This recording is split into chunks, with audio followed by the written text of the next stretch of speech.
Bismillahirrahmanirrahim. Assalamualaikum warahmatullahi wabarakatuh. Sahabat IDN Project Official dirahmati Allah Subhanahu wa taala. Alhamdulillah pada kesempatan hari ini kita dari channel IDN Project Official bersilaturahim ke tempatnya atau ke studionya Koh Doni Tan yang berada di bilangan wilayah Jakarta Timur. Kita berharap semoga silaturahim ini tidak saja sekarang tapi bisa ke depannya dalam rangka membangun silaturahim dan juga membangun peradaban Islam. Dan kali ini kita akan mengajukan beberapa pertanyaan kepada Ko Donitan ya, berkaitan dengan masalah kristologi, dan semoga materi yang akan kita hadirkan, kita suguhkan kepada para pemirsa IDN Project Official bisa memberikan pencerahan dan juga meningkatkan kualitas iman dan takwa kita kepada Allah Subhanahu wa taala. Baik, Ko Doni, gimana kabar? Sehat? Alhamdulillah, sehat Pak. Terima kasih udah disambut, diterima di channel, di tempat studionya Ko Doni. Alhamdulillah. Ya, kita mudah-mudahan bisa panjang ya silaturahimnya. Insya Allah Pak, insya Allah. Jadi ada beberapa pertanyaan nih yang akan kami ajukan nih Ko. Jadi ceritanya mau diinterogasi gitu Pak? Ya. Pembukaan dulu Pak, santai-santai dulu Pak. Langsung ditanya Bapak. Nafsu bener kayaknya Pak. Nggak, ngomong-ngomong gini ya. Alhamdulillah, nih saya kedatangan tamu Pak Nandi ya dan juga Pak Nanto. Nggak, ngomong-ngomong kenapa mukanya bisa mirip banget Pak? KKD Pak ya? Kembar. Satu pabrik. Kembar. Iya. Kembarnya kembar identik. Identik. Masya Allah, pantesan tadi saya dikerjain sama Pak Nandi katanya. Ini siapa katanya? Saya bilang Pak Nanto. Bukan, yang ini yang Pak Nanto katanya. Untung yang satu pakai jenggot, kalau nggak ada jenggotnya saya nggak bisa bedain. Alhamdulillah ya, jadi Pak Nandi dan Pak Nanto ini dari IDN Project Official. IDN Project Official. Ya. Terus kemudian nanti insya Allah juga ada apa namanya? Kita nanti akan ada kajian ya di bulan April ya. Di bulan April. Di masjid apa Pak? Baitul Karim Tanah Abang. Baitul Karim Tanah Abang, insya Allah ya. Mudah-mudahan dilancarin. Nah ceritanya kita siang ini kita ngumpul-ngumpul nih mau bahas tentang kristologi gitu Pak ya. Untuk IDN Project Official. Iya. Nah, terus boleh tahu Pak, Bapak-Bapak ini istilahnya apa, mungkin di bawah yayasan apa atau organisasi apa gitu enggak? Enggak, kita tidak berafiliasi ke organisasi apapun atau partai apapun. Yang jelas semangat kita adalah semangat membersamai umat dan mempersatukan umat. Itu ukhuwah Islamiyah Pak ya? Islamiyah. Insya Allah, ya. Baik, nah kalau gitu silakan Pak, baru mulai Pak. Belum kenal-kenal udah main nanya aja. Udah kayak penyidik aja Pak. Mantan polisi. Mantan Pak ya, mantan penyidik Pak. Mantan penyidik. Oke, silakan Pak. Di Al-Quran itu ada nggak ayat yang membuat Koh Doni itu merasa tersentil gitu, yang menyebabkan Koh Doni itu bisa masuk Islam? Ya artinya bisa istilah kerennya kembali kepada fitrah lah. Waktu awal berarti ya. Waktu awal-awalnya. Kalau tanya ada enggak, banyak Pak. Banyak. Justru saya nggak bisa ngasih cuma satu. Justru karena banyak itu, jadi saya harus menerima semuanya gitu. Karena buat saya ayat-ayat yang dianggap Bapak tadi menyentil saya, itu buat saya pada waktu saya mempelajari awal itu, buat saya itu adalah wakil daripada seluruh kitab gitu. Ya, kalau satu ayat untuk mewakili seluruh ayat di dalam kitab itu kan mungkin masih dipertanyakan. Iya. Tapi kalau ada banyak ayat, bahkan sampai 1000 ayat, apalagi yang mau ditolak gitu loh Pak. Ya. Oke, Quran kan ayatnya kurang lebih 6.236 ayat. Dari 6.236 ayat itu ada 1000 ayat yang berhubungan dengan ilmu pengetahuan Pak. Ya kan? Nah, dari 1000 ayat itu kurang lebih sekitar 80%-nya sudah dibenarkan oleh sains zaman sekarang. Nah, karena saya orang yang di luar Islam mempelajari Quran, terus kemudian saya tahu bahwa di dalam Al-Quran itu ada ayat-ayat yang berhubungan dengan sains, dan ternyata sudah cocok dengan sains pada zaman sekarang, berarti saya menganggapnya gimana?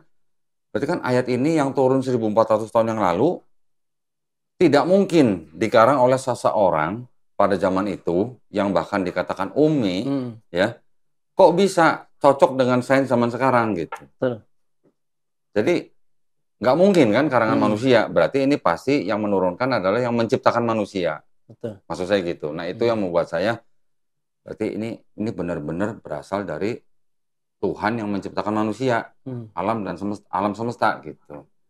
Itu yang menyentil saya Pak. Banyak contohnya, nanti kita bisa bicarain juga. Gitu. Ya. Selama ini kan saya melihat kondoni itu kan lebih fokus kepada kristologi ya, tentang sebuah-sebuah yang ditemukan oleh orang-orang Nasrani. Sekarang kenapa alasan kondoni itu tidak menyerang atau memberikan argumentasi kepada kalangan yang Kristen itu dengan menggunakan Al-Quran, tapi kenapa harus menggunakan Bible? Saya menggunakan Quran, Pak, tapi belakangan. Oh, belakangan. Belakangan. Setelah mereka bisa menerima apa yang saya tunjukkan dari dokumen mereka sendiri gitu. Jadi awal yang saya gunakan adalah dokumen dari mereka sendiri. Setelah mereka bisa menerima argumen saya, baru saya keluarkan Al-Qur'annya, ayat dari Quran. Kadang-kadang tapi juga di pertengahan atau di awal juga saya pakai Quran dalam arti begini. Yuk kita cari dulu persamaannya antara kita dan mereka, ya, dengan kaum Nasrani, dengan para apologet. Ada persamaan nggak sih antara Nasrani dengan Islam? Pasti ada, gitu kan? Yeah. Karena Quran kan juga banyak mengkritik tentang kitab mereka, mengkritik tentang akidah mereka. Yeah. Jadi pasti ada persamaannya, gitu. Nasrani juga mengadopsi juga dari kitabnya orang Yahudi. Jadi kan pasti antara Yahudi, Nasrani, dan Islam, ini kan pasti ada titik persamaan. Tetapi juga ada perbedaan. Yeah. Nah, pada waktu kita ngomong persamaan, saya bawa ayat Quran. Tetapi giliran sudah kita mendapati perbedaan, baru saya menggunakan dokumen mereka sendiri gitu. Nah, jadi di dalam ilmu yang disebut dengan kristologi, yang buat kami juga sebenarnya itu adalah dakwah tauhid, yaitu dakwah yang mengajak orang untuk bertauhid. Itu kita menggunakan dalil-dalil dalam kitab mereka sendiri atau dalam dokumen mereka sendiri, yang mana menentang daripada narasi-narasi orang Nasrani sendiri gitu. Karena apa yang dikatakan oleh teman-teman Kristen atau Nasrani itu sering atau banyak yang tidak sama dengan dokumen mereka sendiri. Jadi mereka memang mencomot-comot ayat gitu, ya, namanya cherry picking, Pak. Cherry picking ayat-ayat dari kitab mereka, kemudian mereka narasikan sesuai dengan doktrin kelompok mereka. Karena kelompoknya kan nggak cuma satu. Ada Trinitarian, ada Unitarian, ada Oneness. Masing-masing mengambil dari ayat dari satu kitab yang sama, tetapi ayatnya itu adalah ayat-ayat pilihan masing-masing kelompok, dan mereka narasikan dengan doktrin mereka. Jadi artinya dalam satu kitab menghasilkan 3 kelompok utama, ya. Berarti kan dari satu kitab ini bisa ditafsirkan secara berbeda-beda. Karena 3 kelompok utama ini sampai sekarang masih eksis gitu. Ya. Ada yang bilang Tuhan itu pribadinya 3 dari satu kitab ini, ada yang bilang Tuhan Yesus itu bukan Tuhan, juga dari kitab yang sama. Ada yang bilang Yesus itu Bapa itu Yesus, juga dari kitab yang sama. Berarti apa? Berarti di dalam kitab ini kan banyak ayat-ayat yang ambigu. Iya. Kontradiksi juga. Kontradiksi juga. Kalau kontradiksi sama mereka mungkin dianggap bukan kontradiksi kalau sama kalangan mereka ya. Tapi kalau ketuhanannya atau teologinya dari satu kitab ini, ya, satu kitab yang sama menimbulkan 3 kelompok utama yang berbeda. Akidahnya loh Pak ya, ketuhanannya loh maksudnya loh. Interpretasi juga beda. Interpretasinya. Jadi berarti kan kalau gitu gimana? Berarti konsep ketuhanan yang ada di dalam Kristen berarti kan belum final kalau begini. Belum kelar kalau kata orang Tanah Abang ya Pak ya. Betul, belum kelar. Belum kelar. Karena ada 3 akidah yang berbeda. Gitu. Itu penyebabnya apa? Kenapa tuh? Itu penafsiran dari ayat-ayat yang di dalam satu kitab yang ditafsirkan secara berbeda-beda. Jadi memang di dalam kitab ini, kalau dari Perjanjian Lama, ini kan ada 2 bagian utama nih Pak ya. Ada Perjanjian Lama, ada Perjanjian Baru. Kalau yang di Perjanjian Lama, sebenarnya itu tauhid. Sebenarnya tauhid, monoteis. Karena kitab itu asalnya dari kitabnya orang Yahudi. Yang ini. Kalau ngomong ada peraganya kan enak Pak. Iya, betul. Ini kan. Di sini tauhid sebenarnya. Tetapi yang dari sini kemudian kan diterjemahkan menjadi ini. Nah, ini bahasa Ibrani diterjemahkan ke dalam bahasa Yunani. Ini ya. Cuman pada waktu ini diterjemahkan, ini mengalami beberapa kali resensi namanya Pak. Beda dengan revisi. Beda, bukan revisi, resensi namanya. Kalau resensi itu apanya? Artinya kan berarti terjemahannya itu dikritik terjemahannya, dirubah sesuai dengan doktrin mereka. Baru ini menjadi perjanjian lama. Perjanjian lama kemudian ditambah dengan perjanjian barunya punya orang Kristen. Ya, jadi kalau ini punya orang Yahudi, diterjemahkan dalam bahasa Ibrani, diterjemahkan menjadi bahasa Yunani. Setelah diresensi oleh bapak-bapak gereja, ada Origen, Lucian, Hesisius sampai abad ke-4 Masehi. Baru ini ditambahin dengan kitabnya orang Kristen sendiri, yaitu Perjanjian Baru. Kalau yang ini dari Kejadian sampai Maleakhi, ya, yang ini dari Perjanjian Baru dari Matius sampai Wahyu. Ini dijadikan satu, Pak, begini. Ini menjadi ini di Bible. Ya. Kalau ini tadi kan bahasa Yunani nih, dua-duanya nih. Ini bahasa Yunani, ini bahasa Yunani. Setelah diterjemahkan ke bahasa Latin, kemudian diterjemahkan ke bahasa yang lain-lain, Inggris dan sebagainya, sampai ke bahasa Indonesia, jadilah ini. Jadi ini adalah gabungan antara dua kitab ini. Dua kitab ini. Perjanjian lamanya yang berasal dari punya orang Yahudi, yang punya orang Kristen sendiri yang ini.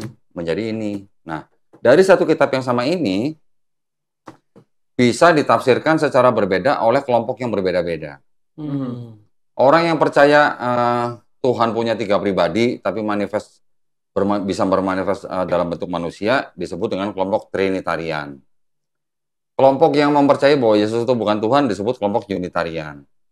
Kelompok yang percaya bahwa Yesus itu adalah Bapa, Bapa itu adalah Yesus, yang cuma satu pribadi, bukan 3 pribadi, itu disebut kelompok Oneness. Ya, jadi ada 3 kelompok nih. Dari satu kitab yang sama. Tetapi itu pun belum mewakili semua ya. Kalau yang ini punya orang Protestan, Pak. Ya, Protestan ini ada 66 kitab atau buku. Beda dengan Katolik ya. Dari Kejadian sampai Wahyu, 66 kitab isinya. Kalau yang Katolik ini ada tambahan 7 buku. 7 buku itu atau 7 kitab itu disebut dengan Deuterokanonika. 7 buku itu sama Protestan ditolak. Jadi dari 73 menjadi 66. Oke. Ada lagi, Pak. Banyak ya. Ada nggak Pak Quran begini, Pak? Nggak ada. Hah? Dari 114 surah, yang 10 ditolak gitu sama kelompok lain gitu, ada nggak, Pak? Itu langsung keluar dari Islam itu. Langsung keluar dari Islam gitu kan. Ada lagi yang ini. Sebelum Katolik, ini ada lagi nih, Ortodok. Ortodok juga punya kitab sendiri. Ini 78 kitab. Ada lagi yang Ethiopia nih. Ethiopia, 81 kitab. Jadi ini 81 kitab Ethiopia, 78 Ortodok, Katolik 73, Protestan 66. Ada selisih kan? Iya. Nah, selisihnya itu berarti menurut kanan ini 81, ini 78, berarti ada 3 kitab yang ditolak oleh ini kan? Berarti menurut dia, Ortodok, yang 3 itu bukan firman Tuhan. Gitu kan? Ini 78, ini 73. Beda 5. Ya. Berarti menurut Katolik, yang 5 di sini bukan firman Tuhan. Yang Kristen 66 menolak 7 di sini. Berarti menurut Protestan, yang 7 di Katolik itu bukan firman Tuhan. Nah, jadi, yang disebut dengan konsep firman menjadi manusia, ya, konsep Kristen, firman menjadi manusia, belum kelar. Bener kan? Ya. Karena ada Trinitarian, Unitarian, Oneness. Kemudian konsep yang firman menjadi kitab juga belum kelar. Karena beda-beda nih kitabnya jumlahnya. Ya, jadi konsep ketuhanannya belum final. Gitu, Pak. Yang 3 kelompok itu masih keberadaannya di Indonesia ada? Ada. Oh. Tapi kalau yang Ethiopia saya nggak tahu ya. Kalau yang Protestan banyak, Katolik banyak, Ortodok juga ada. Kalau yang Ethiopia saya nggak tahu ada apa enggak. Itu untuk penulis Perjanjian Baru, itu kan ada Markus, Yohanes. Itu orang itu ketemu sama Yesus atau gimana? Nah, gini. Jadi kalau yang itu kita sebut 4 gospel ya, Pak ya. Matius, Markus, Lukas, Yohanes. Ini buat saya saya sebutnya gospel, bukan Injil, Pak. Walaupun mereka di sini menulisnya Injil, ini kan kitab suci Injil. Buat kita orang Islam, kita jangan sebut ini Injil. Karena di Quran menyebut Injil kan kepada siapa, Pak? Kepada Nabi Isa Al-Masih. Kepada Nabi Isa alaihissalam. Ada berapa Injil yang diterima oleh Nabi Isa alaihissalam? Di Quran? Cuma satu, single. Ya, Pak ya? Tapi kalau di sini kan ada Matius, Markus, Lukas, Yohanes. Disebut Injil. Bahkan di sini disebutnya apa nih? Ada Bible yang menuliskan Injil karangan Matius, Injil karangan Markus, Injil karangan Lukas. Injil karangan Yohanes. Mereka menyebut Injil itu silakan, itu hak mereka. Tapi kita tahu, kita orang Islam tahu bahwa di Quran yang disebut Injil itu hanya satu yang diturunkan kepada Nabi Isa alaihissalam untuk siapa? Untuk Bani Israel. Kapan? Pada zaman itu, ya kan? Jadi itu adalah wahyu. Apakah berbentuk buku seperti ini, Pak, yang diterima Nabi Isa alaihissalam? Enggak, bukan. Walaupun di dalam Quran surah Maryam ayat 30 dikatakan Nabi Isa berkata bahwa aku adalah hamba Allah dan aku menerima kitab Injil. Dan Nabi Isa itu berkata pada saat dia masih bayi yang ada di gendongan ibunya, Siti Maryam, apakah yang dimaksud kitab Injil yang diterima Nabi Isa itu buku jatuh dari langit begini? Kan enggak. Jadi itu adalah wahyu sebenarnya. Wahyu yang diterima oleh Nabi Isa, disampaikan untuk Bani Israel pada zaman itu. Terus kalau Nabi Isa-nya sudah nggak ada, wahyunya kemana? Yang ngikut zaman nabinya kan gitu. Apakah Nabi Isa alaihissalam diceritakan pernah menulis kitab Injil, buku seperti ini? Kan tidak. Apakah Hawariun juga pernah diceritakan menulis kitab Injil? Kan tidak juga. Jadi yang disebut dengan Bible-nya orang Kristen, atau lebih spesifiknya lagi yang 4 gospel tadi, yang Matius, Markus, Lukas, Yohanes, apakah itu Injil yang diterima oleh Nabi Isa alaihissalam? Bukan. Alhamdulillah kan? Berarti kita jangan sebut kitabnya mereka nih Injil. Kita sebutnya ini Bible aja, ya. Baik yang perjanjian baru aja maupun yang ada perjanjian lamanya. Kita sebut ini Bible. Kalau yang khusus 4 gospel tadi, kita sebutnya gospel. Ini mohon maaf, saya jawabnya agak ke belakang nih. Tapi kalau Bapak tadi menanyakan ada Markus, Matius, apakah pernah ketemu?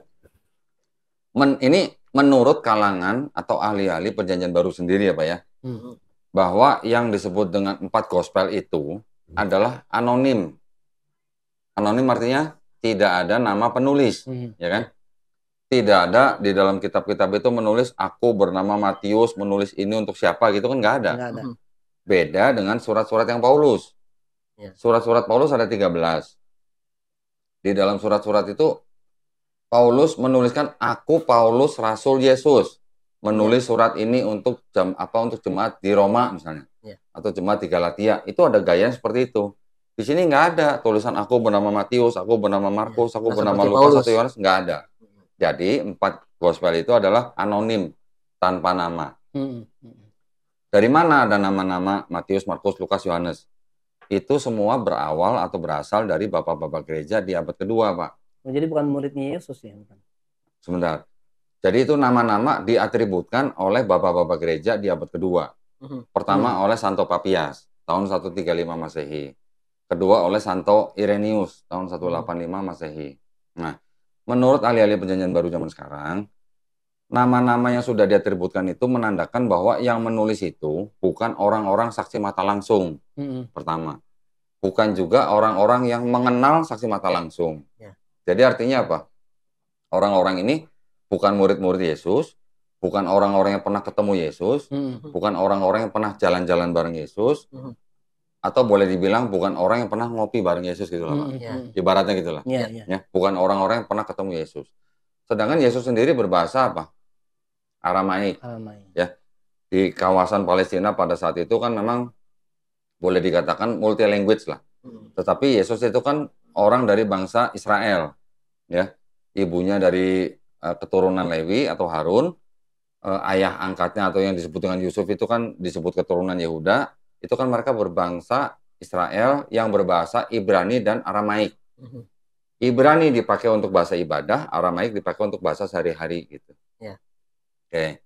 Nah, bagaimana ceritanya Yesus yang berbahasa Aramaik, terus kemudian ada orang-orang yang kenal dengan dia bisa menulis dalam bahasa Yunani gitu. Itu kan juga udah janggal. Terus tanya lagi, kapan 4 gospel itu ditulis kira-kira? 4 gospel itu ditulis kira-kira sesaat sebelum bait suci yang kedua itu dihancurkan oleh Jenderal Titus dari Romawi, kira-kira tahun 70 Masehi, Pak. Berarti antara tahun 65 sampai 70. Ambil aja 5 tahun lah sebelumnya.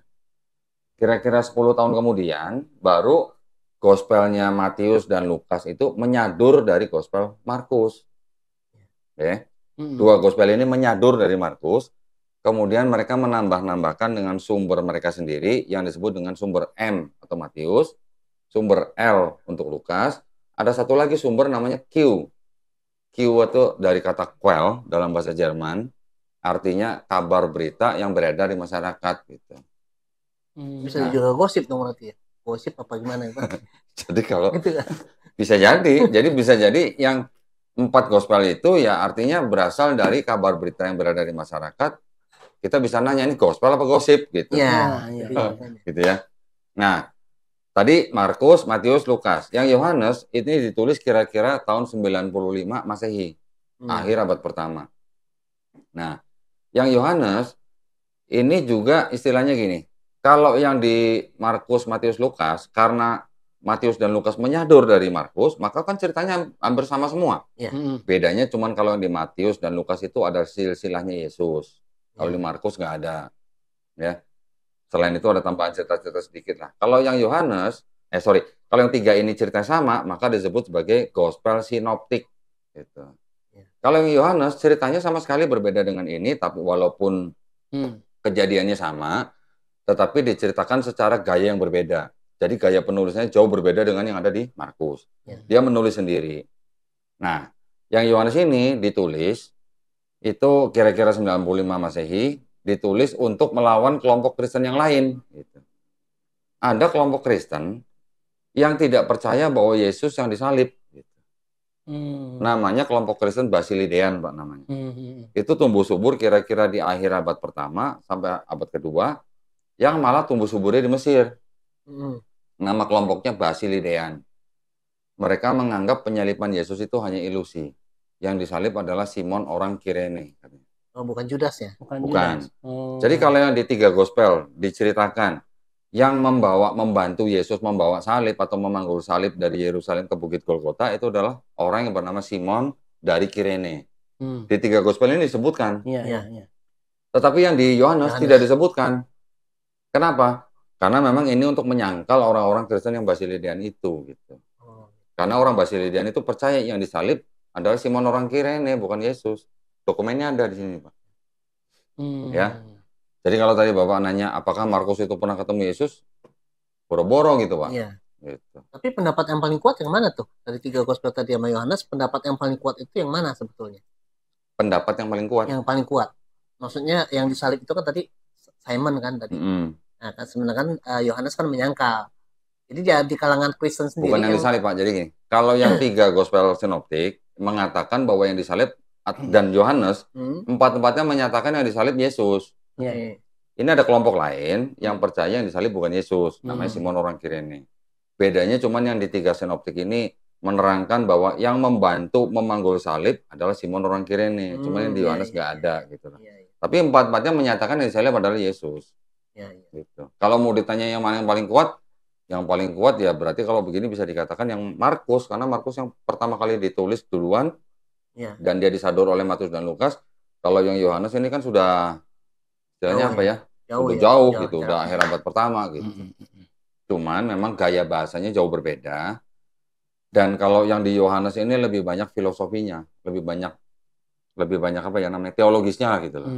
Kalau yang di 3 gospel sinoptik ini lebih banyak historinya atau bibliografinya lah gitu. Autobiografinya Yesus lah gitu. Kalau yang di Yohanes banyak kalimat-kalimat yang menggunakan apa namanya teologis gitu lah, sifatnya teologis gitu, Pak. Gitu ya. Oke, selama dakwah ini kristologi ini ada nggak tantangan atau ancaman yang Koh Dodi alamin? Ancaman ada aja. Ada aja. Bentuknya kayak gimana tuh?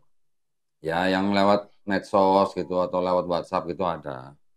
Tapi kalau yang langsung datang ngancem belum ada sih. Mudah-mudahan enggak lah ya. Mudah-mudahan. Ya, kita sih lillahi ta'ala aja.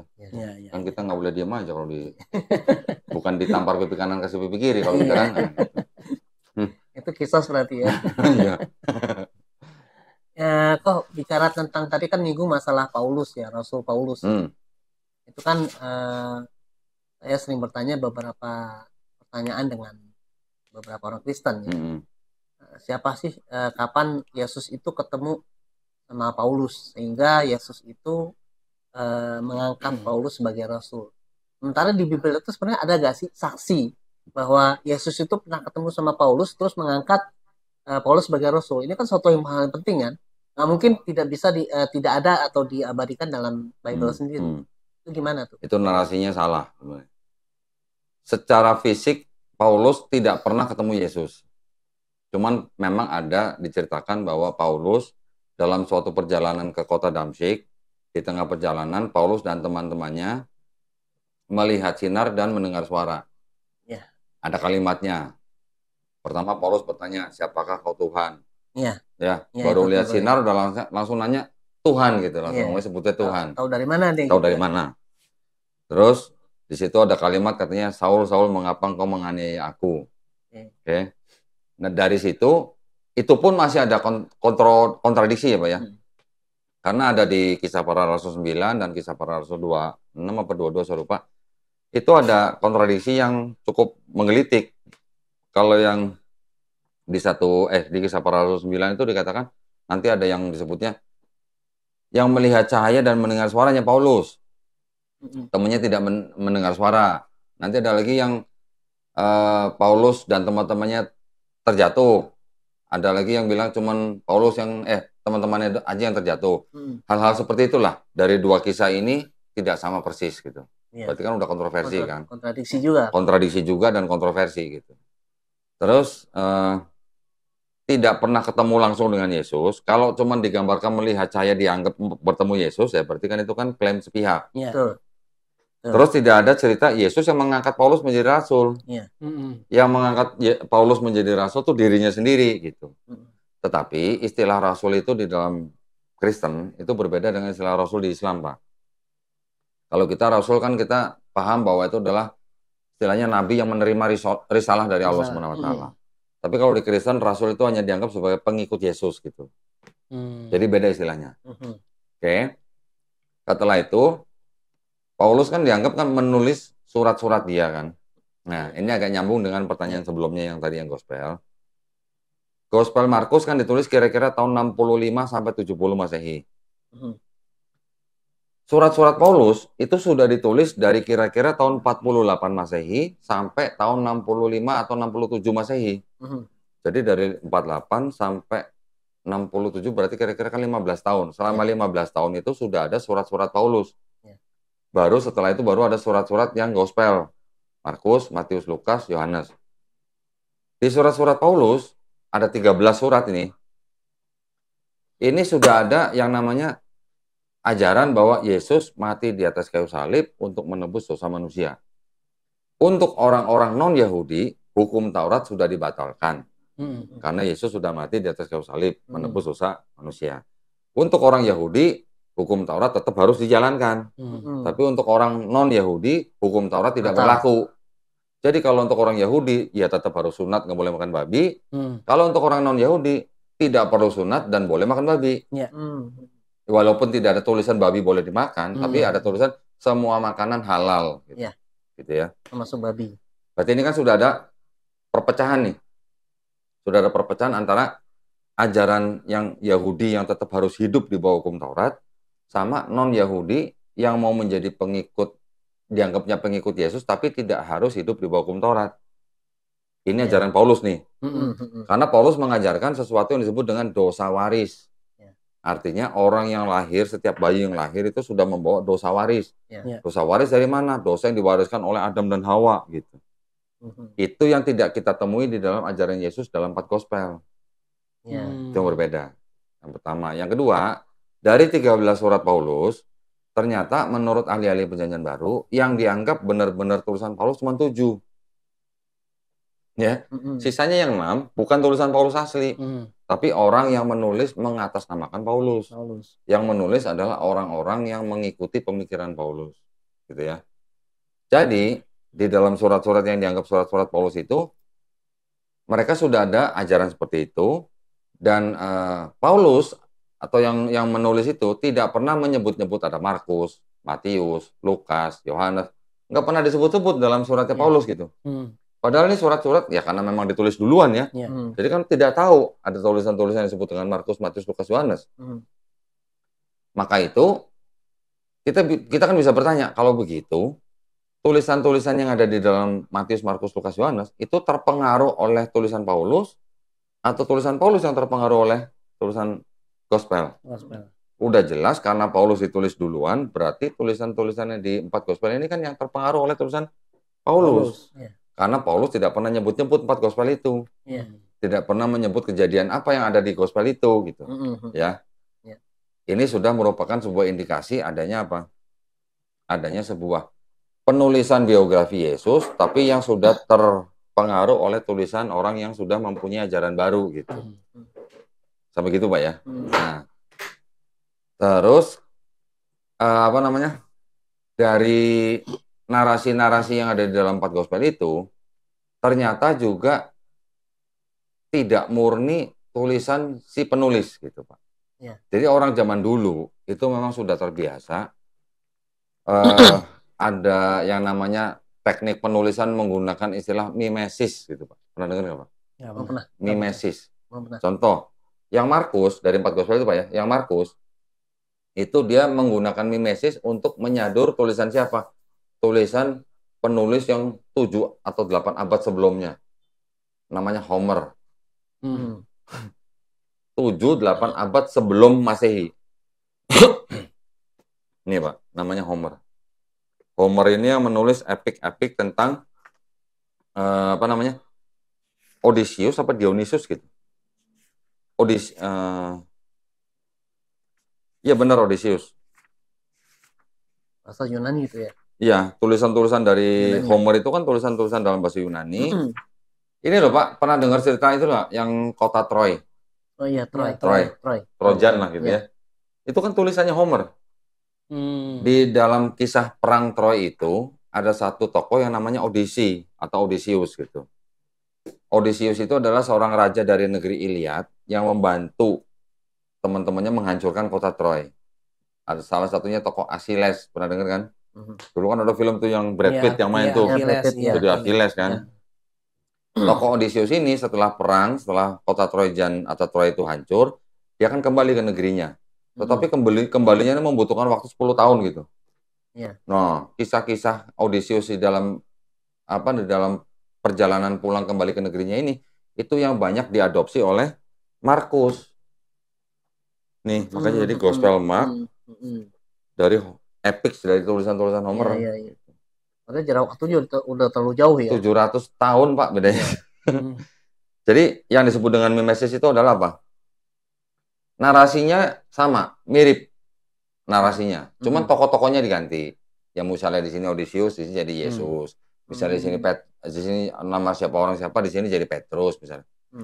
Kejadiannya mirip, narasinya sama, cuma nama-nama tokoh dan nama tempat yang berubah. Gitu. Itu namanya disebut dengan teknik mimesis namanya. Itu Markus. Markus kan disadur oleh Matius dan Lukas. Berarti kan Matius dan Lukas otomatis kan juga secara tidak langsung juga menyadur kisah yang dari Homer. Nanti ada lagi yang Yohanes juga menyadur dari tulisan-tulisan Euripides tentang Dionysus, anak Zeus.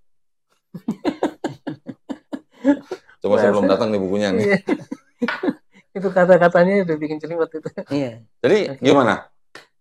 Jadi tulisan-tulisan gospel ya sangat diragukan bahwa itu adalah firman Tuhan atau Injil yang dimaksud di Quran yang diterima oleh Nabi Isa alaihissalam gitu. Begitu keadaannya. Jadi kalau di sini dibilang Yesus disalib dan segala macam, ya namanya orang nulis ya kan hak dia nulis. Tetapi kan orang lain juga punya hak untuk menyanggah. Untuk menilai. Yang dikatakan di sini Yesus disalib, disanggah di Quran. Wama solabuhu kan, tidak disalib kan. Wama kotaluhu, wama solabuhu, tidak dibunuh, tidak disalib. Itu adalah yang dianggap sebagai klaim firman Allah. Menyanggah apa yang ada di sini. Ya kan ini punya hak, ini juga punya hak. Tinggal kita uji aja. Pembuktian aja. Benar gitu. Nah kalau ternyata kisah yang di sini menyadur dari sini, bagaimana dong? Saya masih penasaran nih, bagaimana sikap orang-orang Yahudi ya, ketika kitab mereka tuh PL Perjanjian Lama itu digabung di Perjanjian Baru. Ya, itu yang pertama. Terus yang kedua, bagaimana sikap orang-orang Yahudi ketika Paulus itu membatalkan kitab Taurat ketika Yesus disalib. Itu sikap orang Yahudi gimana nih terhadap Paulus dan terhadap Kristen? Ya, kalau namanya sikap mereka ya pasti marah lah. Makanya kan mereka kan juga menolak Yesus sebagai Mesias. perpecahannya ini kan sebenarnya kan hanya karena apa? Karena orang Kristen mengakui atau mengklaim bahwa Yesus adalah Mesias yang dijanjikan di dalam kitab tanah. Di sini kan ada konsep Mesias yang akan datang nih. Ya. Orang Kristen mengakui atau mengklaim bahwa Yesus adalah Mesias yang dijanjikan di sini. Orang Yahudi bilang di dalam kitab ini Mesias itu bukan Yesus gitu.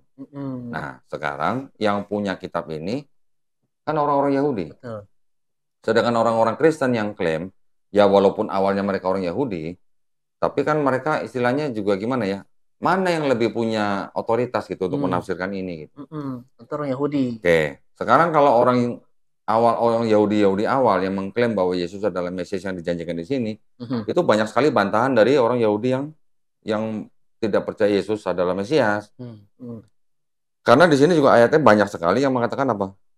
Bahwa Mesias yang dijanjikan itu pertama harus keturunan Daud melalui jalur putranya Salomo atau Sulaiman. Ya, pertama. Yang kedua, Mesias yang dijanjikan itu manusia, bukan Tuhan yang jadi manusia gitu. Tidak ada konsep di sini Tuhan bisa jadi manusia gitu, atau Tuhan bisa jadi anak manusia gitu. Kemudian Mesias yang dijanjikan itu datangnya nanti kalau di dunia ini sudah tidak ada orang mengangkat senjata untuk perang gitu. Nah, waktu Yesus turun masih ada perang kan, sampai sekarang juga masih ada perang. Dan orang Yahudi juga bilang Mesias yang akan datang itu akan turun ketika semua manusia di bumi itu sudah mengenal Hashem. Hashem itu Tuhan yang Maha Esa gitu. Nah, dari 4 kriteria ini kan sudah berbeda dengan kriteria yang Yesus gitu. Satu lagi menurut Yahudi, bahwa Mesias yang akan datang ini adalah bukan orang yang datang menyelesaikan misi, istilahnya mati, bangkit lagi, terus pergi, terus nanti datang lagi gitu. Bukan begitu konsepnya. Datang cuma sekali gitu, bukan pulang pergi, bukan PP gitu. Ya. Minimal 5 hal ini yang dibantah oleh Yahudi pemilik tanah ini, yang mana mereka menolak Yesus sebagai Mesias yang dijanjikan. Itu. Nah, orang Kristen mengklaim bahwa Yesus itu adalah Mesias yang dijanjikan karena apa? Dia adalah domba Allah. Domba Allah yang akan menghapus seluruh dosa manusia. Nah, ini kan adalah bisa dikatakan paham yang baru gitu. Jadi menurut orang Kristen, manusia yang sudah berdosa ini tidak bisa selamat kecuali dengan tumpahnya darah Yesus di atas kayu salib. Ya, itu konsep Kristen kan. Di kitabnya ini atau di tradisi Yahudi, ada nggak tradisi korban dengan darah? Ada, tapi dengan darah hewan. Bukan manusia. Tidak ada konsep penebusan dosa dengan darah manusia. Yang punya konsep penebusan dosa dengan darah manusia itu orang-orang penganut pagan. Penyembah berhala. Kalau yang Yahudi, mereka menganggap bahwa yang namanya penebusan dosa dengan darah hewan itu memang biasa dilakukan oleh orang-orang Yahudi, malah untuk dosa yang tidak disengaja. Nah, ya. Kalau mereka punya duit, mereka bisa menggunakan lembu atau sapi. Kalau duitnya pas-pasan bisa dengan kambing atau domba. Kalau istilah kita mungkin dam kali ya. Dam tuh. Atau kurban juga. Ya kurban. Kalau duitnya kurang lagi bisa dengan burung tekukur. Kalau nggak punya duit bisa dengan tepung terigu. Ya. Jadi ada tingkatannya nih. Ada level-levelnya. Level-levelnya nggak mesti harus lembu atau sapi gitu. Tapi di antara ini ada nggak darah manusia? Nggak ada. Semuanya dengan hewan gitu. Bahkan kalau untuk orang-orang yang jauh dari bait suci, karena mereka tidak bisa datang untuk membawa hewan untuk dikorbankan, yang dari jauh ini, mereka cukup berdoa dan bertobat. Sama dengan Islam sebetulnya. Kurang lebih sama dengan Islam. Tidak ada konsep harus ada orang yang mati digantung menebus dosa manusia itu gitu. Di dalam tanah ini, ada ajaran yang mengatakan begini. Seorang ayah tidak menanggung dosa anaknya. Seorang anak tidak menanggung dosa ayahnya. Yang berdosa itu yang mati. Dan juga di sini juga dilarang untuk mengorbankan manusia gitu. Kepada dewa-dewa gitu. Jadi tidak ada yang namanya pengorbanan manusia. Kalau mau selamat bagaimana? Bertobat. Caranya gimana? Basuhlah. Jauhkanlah perbuatan-perbuatan jahatmu dari depan mataku. Itu di Yesaya 1 ayat 16-18. berhentilah berbuat jahat, belajarlah berbuat baik, kendalikan orang-orang kejam, belalah hak anak-anak yatim, perjuangkan perkara janda-janda. Mirip nggak sama Islam, Pak? Iya. Mirip. Baiklah, mari kita berperkara. Jikalau dosamu merah seperti kirmizi, akan putih seperti salju. Jikalau dosamu merah seperti kain kesumba, akan putih seperti bulu domba. Kalau sudah merah seperti kirmizi, bisa putih seperti salju, artinya perlu nggak ada orang yang harus mati di atas kayu salib? Nggak perlu. Nggak perlu. Cukup dengan bertobat. Cukup dengan bertobat. Nah, itu di perjanjian lama. Ya. Tetapi ketika masuk dalam perjanjian baru, kamu nggak akan selamat kalau kamu nggak percaya Yesus itu Tuhan dan Juru Selamat yang sudah mati di atas kayu salib untuk menebus dosa kamu. Nah, itu ajaran siapa? Ajaran Yesus apa ajaran Paulus? Gitu. Nah, itu adalah ajaran Paulus. Karena Paulus yang mengajarkan konsep dosa waris.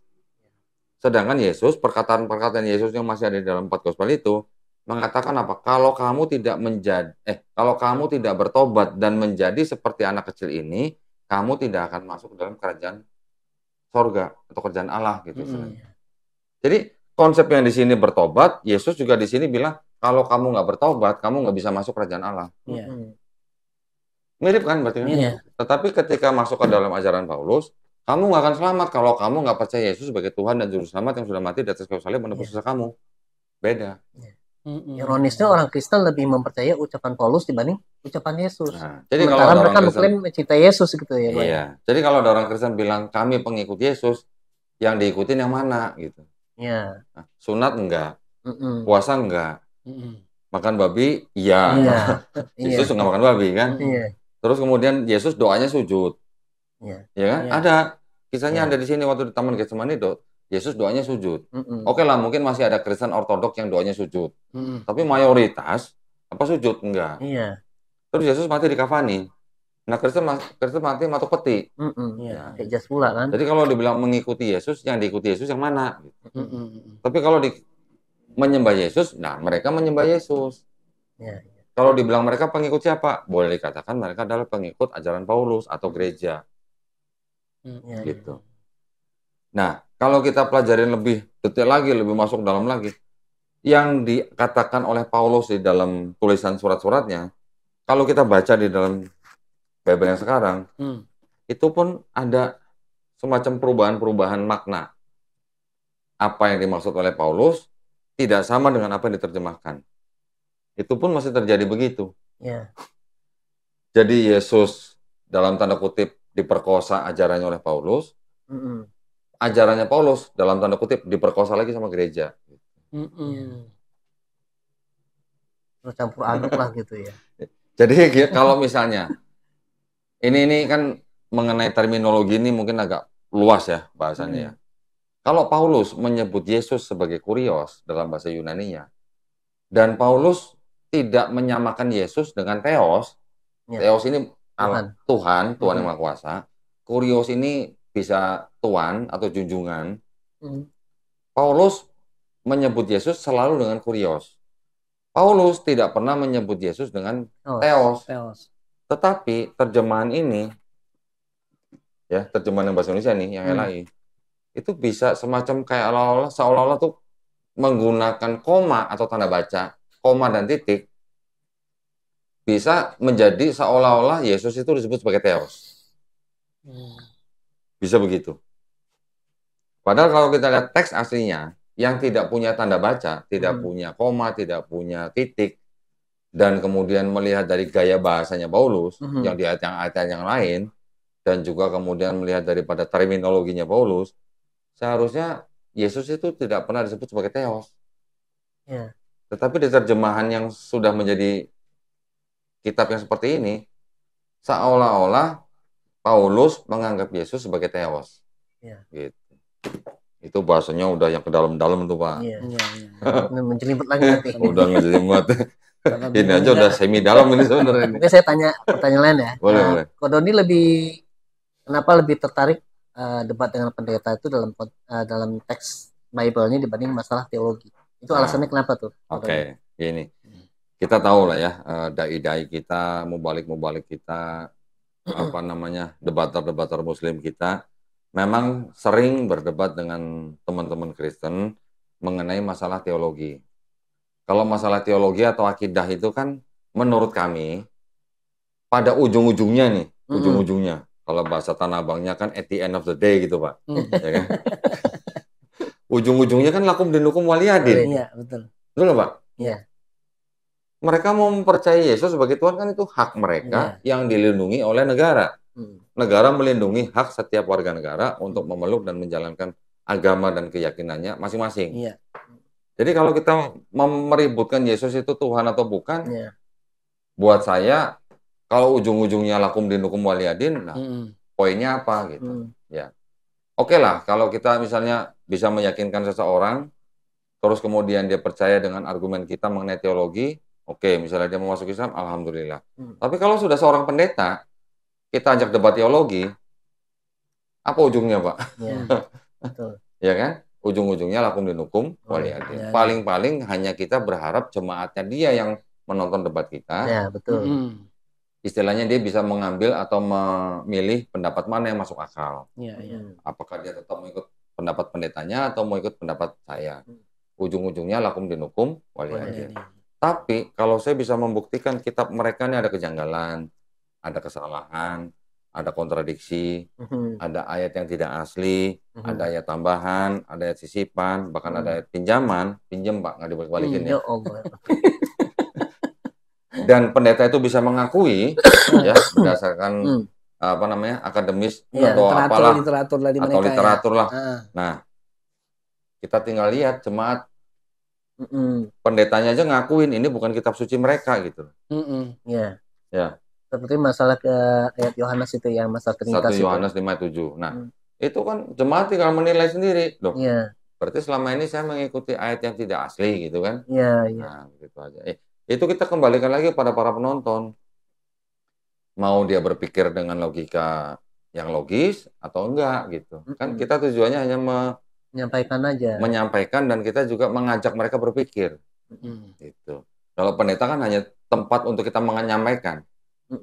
Yang menilai kan nanti yang nonton. Ya. Gitu. Gitu ya Pak ya kira-kira ya. Jadi kenapa saya memang tidak mengarah ke arah teologis ya itu.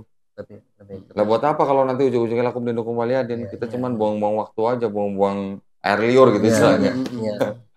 Tapi kalau saya bisa buktikan, nih Bible kamu tuh aslinya bukan dari Kristen loh, tapi aslinya itu dari sini nih. Nah, Yahudi. Dari sini menjadi ini nih. Di sini ada yang dirubah-rubah nih. Supaya apa? Supaya kelihatan seolah-olah berbicara mengenai Yesus di PB. Ya. Nanti saya bisa buktikan dengan penggunaan ayat-ayat lain di ayat-ayat di penggunaan kata-kata tertentu di ayat-ayat yang lain, saya bisa buktikan. Nah, terus yang kira-kira dianggap di sini sebagai penggenapan daripada ini, itu ternyata memang hanya sebagai kutipan-kutipan gitu loh. Mereka klaim itu sebagai penggenapan, tetapi itu sebenarnya mengutip ayat-ayat yang ada di sini dengan doktrin mereka gitu loh. Ya, disesuaikan. Ada berapa kira-kira Pak ayat yang dikutip di sini Pak dari sini? Hampir 1000. Kalau kita aja satu ayat dalam Quran aja udah ketahuan tuh. Ada satu alif hilangan itu di Quran udah heboh itu seluruh dunia Islam. Itu kan perubahan dalam harkat misalnya kan. Iya. Kalau ini hampir 1000 ayat dikutip dari sini. Ada yang plek persis sama kalimatnya, ada yang tidak persis sama plek tapi sama konsepnya atau konteksnya. Gitu. Hampir 1000 ayat. Kalau begitu, ini kitab suci atau kitab kutip gitu. Istilahnya. Kan mereka klaim bahwa ini adalah yang menulis adalah diilhami oleh Roh Kudus. Nah, kalau hampir 1000 ayat diambil dari sini, ini diilhami Roh Kudus apa diilhami sama ini gitu. Kira-kira gitu. Oke kok, ini tadi pertanyaannya kan apa? Penjelasannya berat ya isinya. Ini kita turunin tensinya sedikit nih. Pertanyaan yang iya nih, saya harus minum juga nih. Yang ringan-ringan. Pernah nggak minum sih Pak? Ini udah minum sih. Ini kok almarhum Ustadz Insan Mokoginta rahimahullah ya. Itu kan dulu punya mimpi besar untuk membuat semacam pusat pelatihan para dai kristologi lah. Jadi kan sekarang ini kan banyak dai-dai kristologi, dai muslim itu yang kurang pemahaman tentang basic kristologi. Nah, kira-kira Dondi ini ada mimpi besar kan untuk itu? Ada, yayasan kami ada juga rencana untuk membuat pondok pesantren dan juga kampus kristologi juga ada, Pak. Ada. Kalau yang pondok pesantren di Wonosalam, Jombang, Jawa Timur, kalau yang kampus kristologi di Gunung Kidul, Yogyakarta. Udah berjalan itu? Apa gimana? Pembelian tanahnya sudah. Nah, pembangunan yang belum. Kalau yang di Jombang, Jawa Timur itu sekarang kita baru menyelesaikan pembangunan masjid. Untuk yang Gunung Kidul kita sudah menyelesaikan pembelian tanahnya, tapi belum mulai pembangunan gedungnya. Gitu, Pak. Tapi ada. Kita nanti akan insya Allah akan membangun kampus kristologi gitu. Ya, khusus para dai atau ini aja, apa yang minat aja, bagaimana? Ada yang khusus para dai, juga ada yang dibuka untuk yang lain. Yang umum kita kerjasama dengan sekolah tinggi Islam yang lain gitu. Gitu. Ya, karena memang penting ya, Bapak. Iya. Memberikan programnya apa aja sih kok yang udah berjalan dan yang akan berjalan tuh apa program? Yang sekarang di sini. Ya. Kalau yang kita jalan ini ya, kalau untuk pembinaan mualaf, kita ya membina para mualaf ya, orang-orang yang baru masuk Islam itu. Contohnya, orang yang baru masuk Islam, kita syahadatkan, terus kita bina. Sebelumnya kita, kalau yang untuk yang ikhwan, kalau yang belum sunat, kita kirim ustadz untuk sunat di rumah dia. Ya, jadi kalau misalnya mereka nggak punya dana atau malu, ya sudah dewasa, kita kirim ustadz untuk sunat di rumah, di tempat. Nah, itu kita yang bayar ustadznya. Si mualaf tidak perlu bayar apapun. Setelah itu kita juga kirim guru untuk ngaji gratis, Pak. Ya, mulai dari belajar fikih, belajar sholat, sampai belajar iqra, semuanya kita sediakan dalam tempo kira-kira 3 bulan lah gitu. Itu yang kita lakukan sekarang untuk yang pembinaan para mualaf. Untuk yang kristologi, saya ditargetkan kita harus berdebat dengan pendeta 2 kali dalam setahun. 1 tahun. Kita cari. Nah, itu bentuk dakwah kita gitu. Itu tempatnya mereka nentuin apa kita nentuin? Bebas, bisa kita nentuin, bisa mereka nentuin gitu. Bebas. Tapi kita maunya di tempat yang bermartabat atau yang bagus lah gitu. Hotel misalnya hotel bintang 5 gitu kan. Kan enak makan, tidur enak, mereka datang tinggal siapin materi, tinggal debat gitu kan. Itu. Tapi yang jelas di dalam dialog kita dengan pendeta itu juga ada aturannya. Jadi di dalam aturan debat itu ya istilahnya nggak boleh kita mengeluarkan kata-kata kotor, nggak boleh menghina pribadi. Kita tetap harus menjaga persatuan dan kesatuan negara Republik Indonesia. Kita juga harus ilmiah dan akademis gitu. Makanya kalau Dondi ya tenang ya, kalau kita perhatiin kalau debat itu diskusi itu tenang gitu, nggak emosional. Ya ngapain teriak-teriak, Pak? Putus suara dan. Karena juga tambahannya kalau Dondi juga yakin sama yang kalau Dondi suguhkan tadi. Iya. Kan kalau orang berteriak atau menggunakan intonasi tinggi, itu kan bisa 2 kemungkinan, Pak. Bisa untuk menutupi kelemahan. Betul. Bisa juga apa? Memang dia emosional. Memang dia emosional gitu. Tapi kalau saya tahu apa yang dia bicarakan, saya sudah tahu apa yang jawabannya di dalam buku-buku tertentu, bisa santai aja. Tinggal saya tunjukkan aja, nah silakan bantah gitu. Iya. Biasanya nanti kalau sudah saya tunjukkan bukunya, mereka membantahnya suaranya langsung turun gitu. Nanti cari apa alasan yang lain, kanan kiri gitu, atau muter-muter gitu. Gitu aja. Ini kalau kegiatan di studio nih apa aja kok? Ya kalau studio kita biasanya membuat, biasanya kita bikin podcast. Podcast dengan para mualaf-mualaf atau yang baru masuk Islam.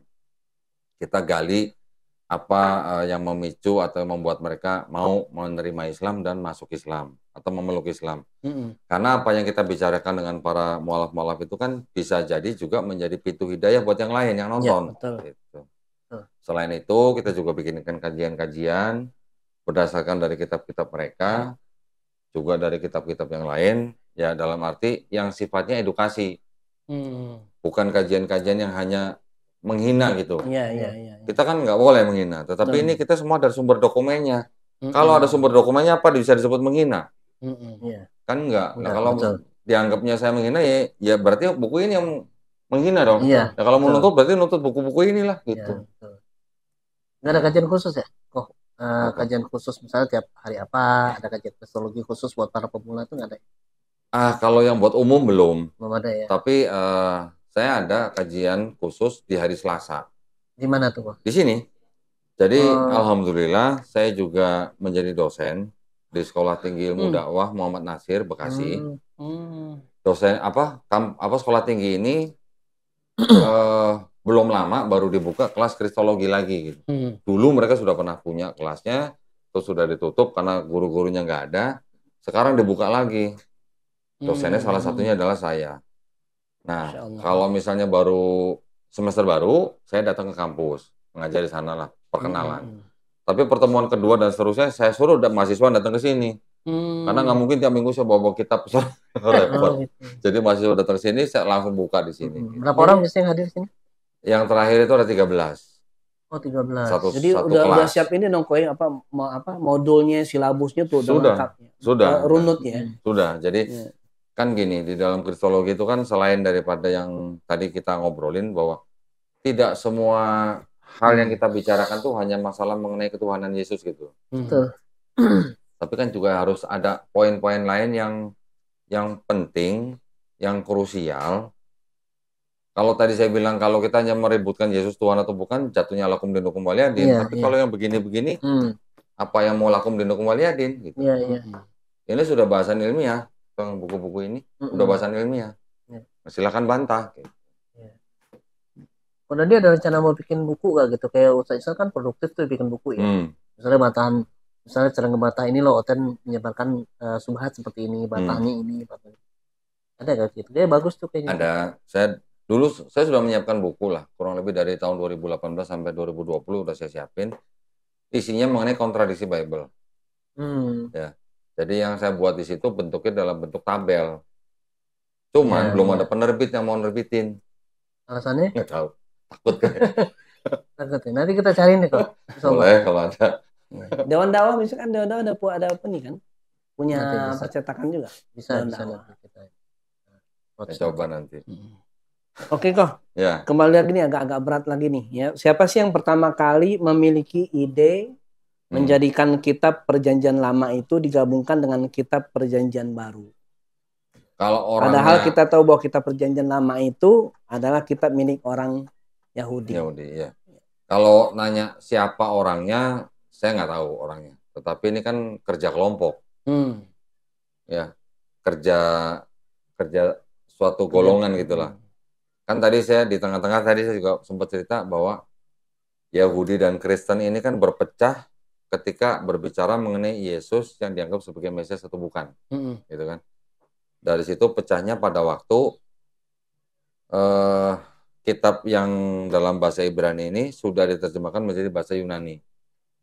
Mungkin pada waktu kitab Septuaginta diterjemahkan, belum ada kepikiran bahwa ini akan menjadi kitab orang Kristen. Mungkin pada waktu itu ya. Yang menerjemahkan kitab Tanakh menjadi Septuaginta, ini kan melalui dua proses nih Pak. Yang pertama ini 72 rabi-rabi Yahudi yang ada di Yerusalem, dipanggil ke Alexandria, Mesir. Yang memerintahkan untuk menerjemahkan ini menjadi Septuaginta itu adalah Raja Ptolemy II. Kira-kira tahun 270 sebelum Masehi. Alexandria kan memang dikenal sebagai pusat perpustakaan gitu, pusat ilmu lah gitu ya. Mesir ya. Mesir. Setelah 72 menerjemahkan kitab-kitab yang ada di dalam Torah, hanya 5 kitab Musa aja Pak. Diteruskan dengan kitab-kitab Nefim dan Ketuvim oleh orang-orang Yahudi yang juga ada di Alexandria, Mesir. Tetapi ditengarai orang-orang Yahudi ini adalah orang-orang Yahudi yang sudah terpapar Helenisme. Karena kan bangsa Mesir, Palestina itu kan semuanya sudah di bawah namanya penyebaran atau kuasa Yunani pada waktu itu. Kan kita kenal kan bangsa Israel ini setelah mereka menjadi satu kerajaan Israel, setelah pecah menjadi Israel utara dan selatan, yang utara dikuasai oleh bangsa Assyria, kemudian Babilonia datang menguasai seluruh Israel. Israel dibawa ke Babel untuk diasingkan. Kemudian Babilonia dikalahkan oleh Persia, oleh Raja Cyrus waktu itu. Pada waktu zaman Raja Darius, bangsa Israel sudah boleh pulang ke Palestina untuk membangun bait suci yang kedua. Jadi Darius ini kan sudah merupakan penguasa pada saat itu nih. Persia pada waktu itu kan menjadi memang penguasa yang daerah situ yang paling besar gitulah. Barulah bangsa yang kecil dari Yunani, Alexander Agung, tahu kan Pak ya? Alexander Agung ini kan yang berani melawan kebesaran Darius nih. Dengan segala macam trik strategi perangnya, walaupun Alexander Agung ini kalah jumlah tentaranya, tapi mereka bisa mengalahkan Darius. atau bangsa Persia. Setelah Alexander Agung mengalahkan daerah-daerah situ semua, dikuasain semua, kan baru menyebar yang namanya budaya Helenisme, Pak. Paham ya, Pak ya? Paham. Helenisme tahu ya? Nggak tahu Helenisme. Sistem kepercayaannya menyembah dewa-dewa. Ya udah Pak, ya. Ya kan? Sama dengan pagan ya. Ada Dewi pagan. Helen. Dewi Helen itu anaknya Zeus. Ya, karena dewa Zeus menghamili dewi yang lain gitu. Nanti ada dewa Zeus menghamili perempuan muda manusia, punya anak Perseus. Ada dewa Zeus menghamili perempuan muda, punya anak Hercules gitu lah. Hercules atau Perseus ini dianggap setengah manusia, setengah dewa gitu. Konsepnya kan mirip dengan Yesus. Yesus kan juga dianggapnya apa? Sepenuhnya manusia, sepenuhnya Tuhan. Hercules juga begitu. Karena ibunya manusia, bapaknya dewa paling tinggi, jadi disebutnya setengah manusia, setengah dewa. Gitu. Konsepnya mirip kan, Pak? Cuman detailnya memang berbeda gitu. Kalau di Yesus nggak bisa dia mengangkat barang yang berat gitu. Kalau Hercules kan bisa gitu kan. Cuman itu kan detail aja. Tapi konsepnya kan mirip. Gitu. Nah, setelah Septuaginta ini jadi, ini Septuaginta ini kan beredar terus. Bahkan pada saat Yesus sudah lahir, sampai nggak ada pun, Septuaginta ini masih ada. Bahkan sampai abad keempat Masehi.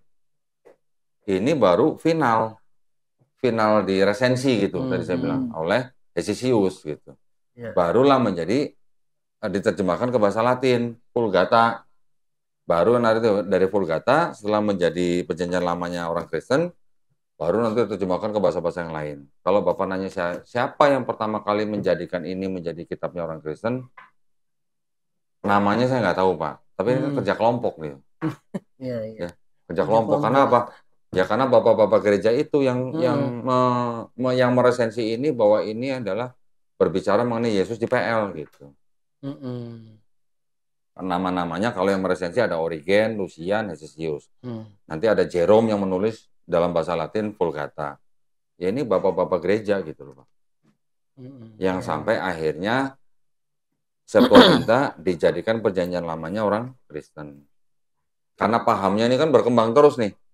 Pahamnya kan nggak langsung ujuk-ujuk jadi nih, yang Trinitarian. Trinitarian aja kan nggak langsung timbul begitu aja. Sebelum Trinitarian sudah ada kelompok-kelompok yang mempercaya misalnya apa? Doketisme. Yesus itu wujudnya Tuhan di bumi. Nggak lama nanti timbul kelompok separatisme namanya. Yesus itu sebelum dibaptis bukan Tuhan. Setelah dibaptis dia baru Tuhan. Nanti pada waktu Yesus disalib yang diangkat tuh Kristusnya bukan Yesusnya gitu. Itu namanya kelompok separatisme. Nanti ada kelompok modalisme. Modalisme ini mode ya, peran gitu. Jadi apa namanya seperti kita misalnya Pak Nanto di kantor sebagai apa? Direktur misalnya. Di rumah sebagai ayah, di RT mungkin sebagai RT. Nah, peran gitu loh, mode gitu. Ini yang akhirnya menimbulkan nanti ada modalisme monarkianisme, modalisme sabellianisme, nah yang Penghindritan itu salah satu dari sini. Gitu. Baru timbul aliran Trinitarianisme. Trinitarianisme ini sebenarnya diawali oleh Bapak Gereja di abad kedua namanya Tertullianus. Tertullianus ini menganggap bahwa kita ini manusia nih tidak bisa berurusan langsung dengan Tuhan. Dianalogikan dengan warga negara yang tidak bisa berurusan langsung dengan hakim. Harus ada pengacara kan, Pak? Pengacara ini kan berarti kan fungsinya sebagai pengantara. Wakilnya. Ya, wakil. Jadi Tertullianus hanya menganggap Yesus, Bapa dan Roh Kudus itu hanya 3 pribadi yang berbeda tapi tidak setara. Berkembang pada waktu abad keempat nanti ada Bapak Gereja lagi namanya Athanasius memodifikasi pemikiran Tertullianus ini dengan apa?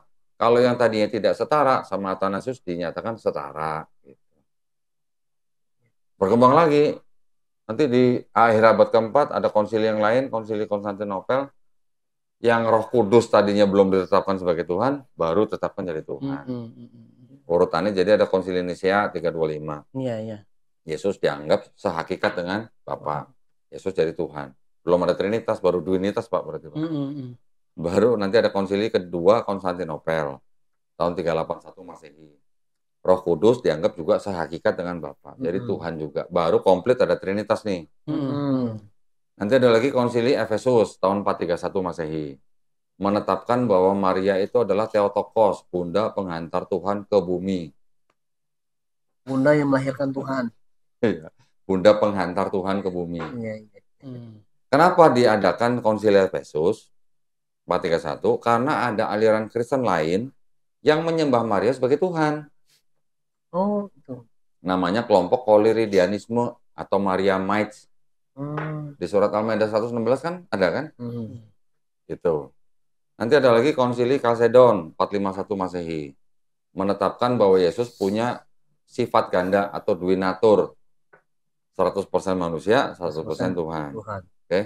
Nanti ada lagi Konsili 583 Konstantinopel II. Bagaimana memisahkan sifat ganda Yesus itu, tapi tidak memisahkan Kristusnya. Nanti ada lagi Konsili Konstantinopel III, tahun 681 Masehi. Yesus itu punya satu kehendak apa dua kehendak? Gitu. Ada lagi konsili lagi Nisea kedua, tahun 787 Masehi. Bagaimana menyembah Yesus sebagai ikon gitu kan. Jadi membuat konsili-konsili atau muktamar-muktamar itu untuk meneguhkan akidah mereka. Berdasarkan kesepakatan. Berdasarkan kesepakatan atau ijtima ulama mereka gitu. Iya, gitu. Ya. Ya, konsili-konsili itu juga dibuat karena untuk membasmi kelompok-kelompok lain yang dianggap bidat atau sesat gitu. Contoh yang di Konsili 325. Ada kelompok lain yang disebut dengan kelompok Arianisme. Arianisme ini yang dianggap sebagai cikal bakal aliran Unitarianisme yang tidak mengakui Yesus sebagai Tuhan. Mereka menganggap Yesus itu hanya sebagai ciptaan yang paling mulia, bahkan lebih mulia dari malaikat. Tetapi tetap bukan Tuhan. Nah, jadi kan berarti kan kalau kita bisa melihat sejarah ini kan berarti kan memang ada intrik-intrik. Bahkan ada keterlibatan politik. Iya, kepentingan-kepentingan. Karena di dalam konsili itu tadi semua kayak apa? Kekaisaran Romawi terlibat gitu. Jadi yang menang ya yang berkolaborasi dengan penguasa Kaisar Roma gitu.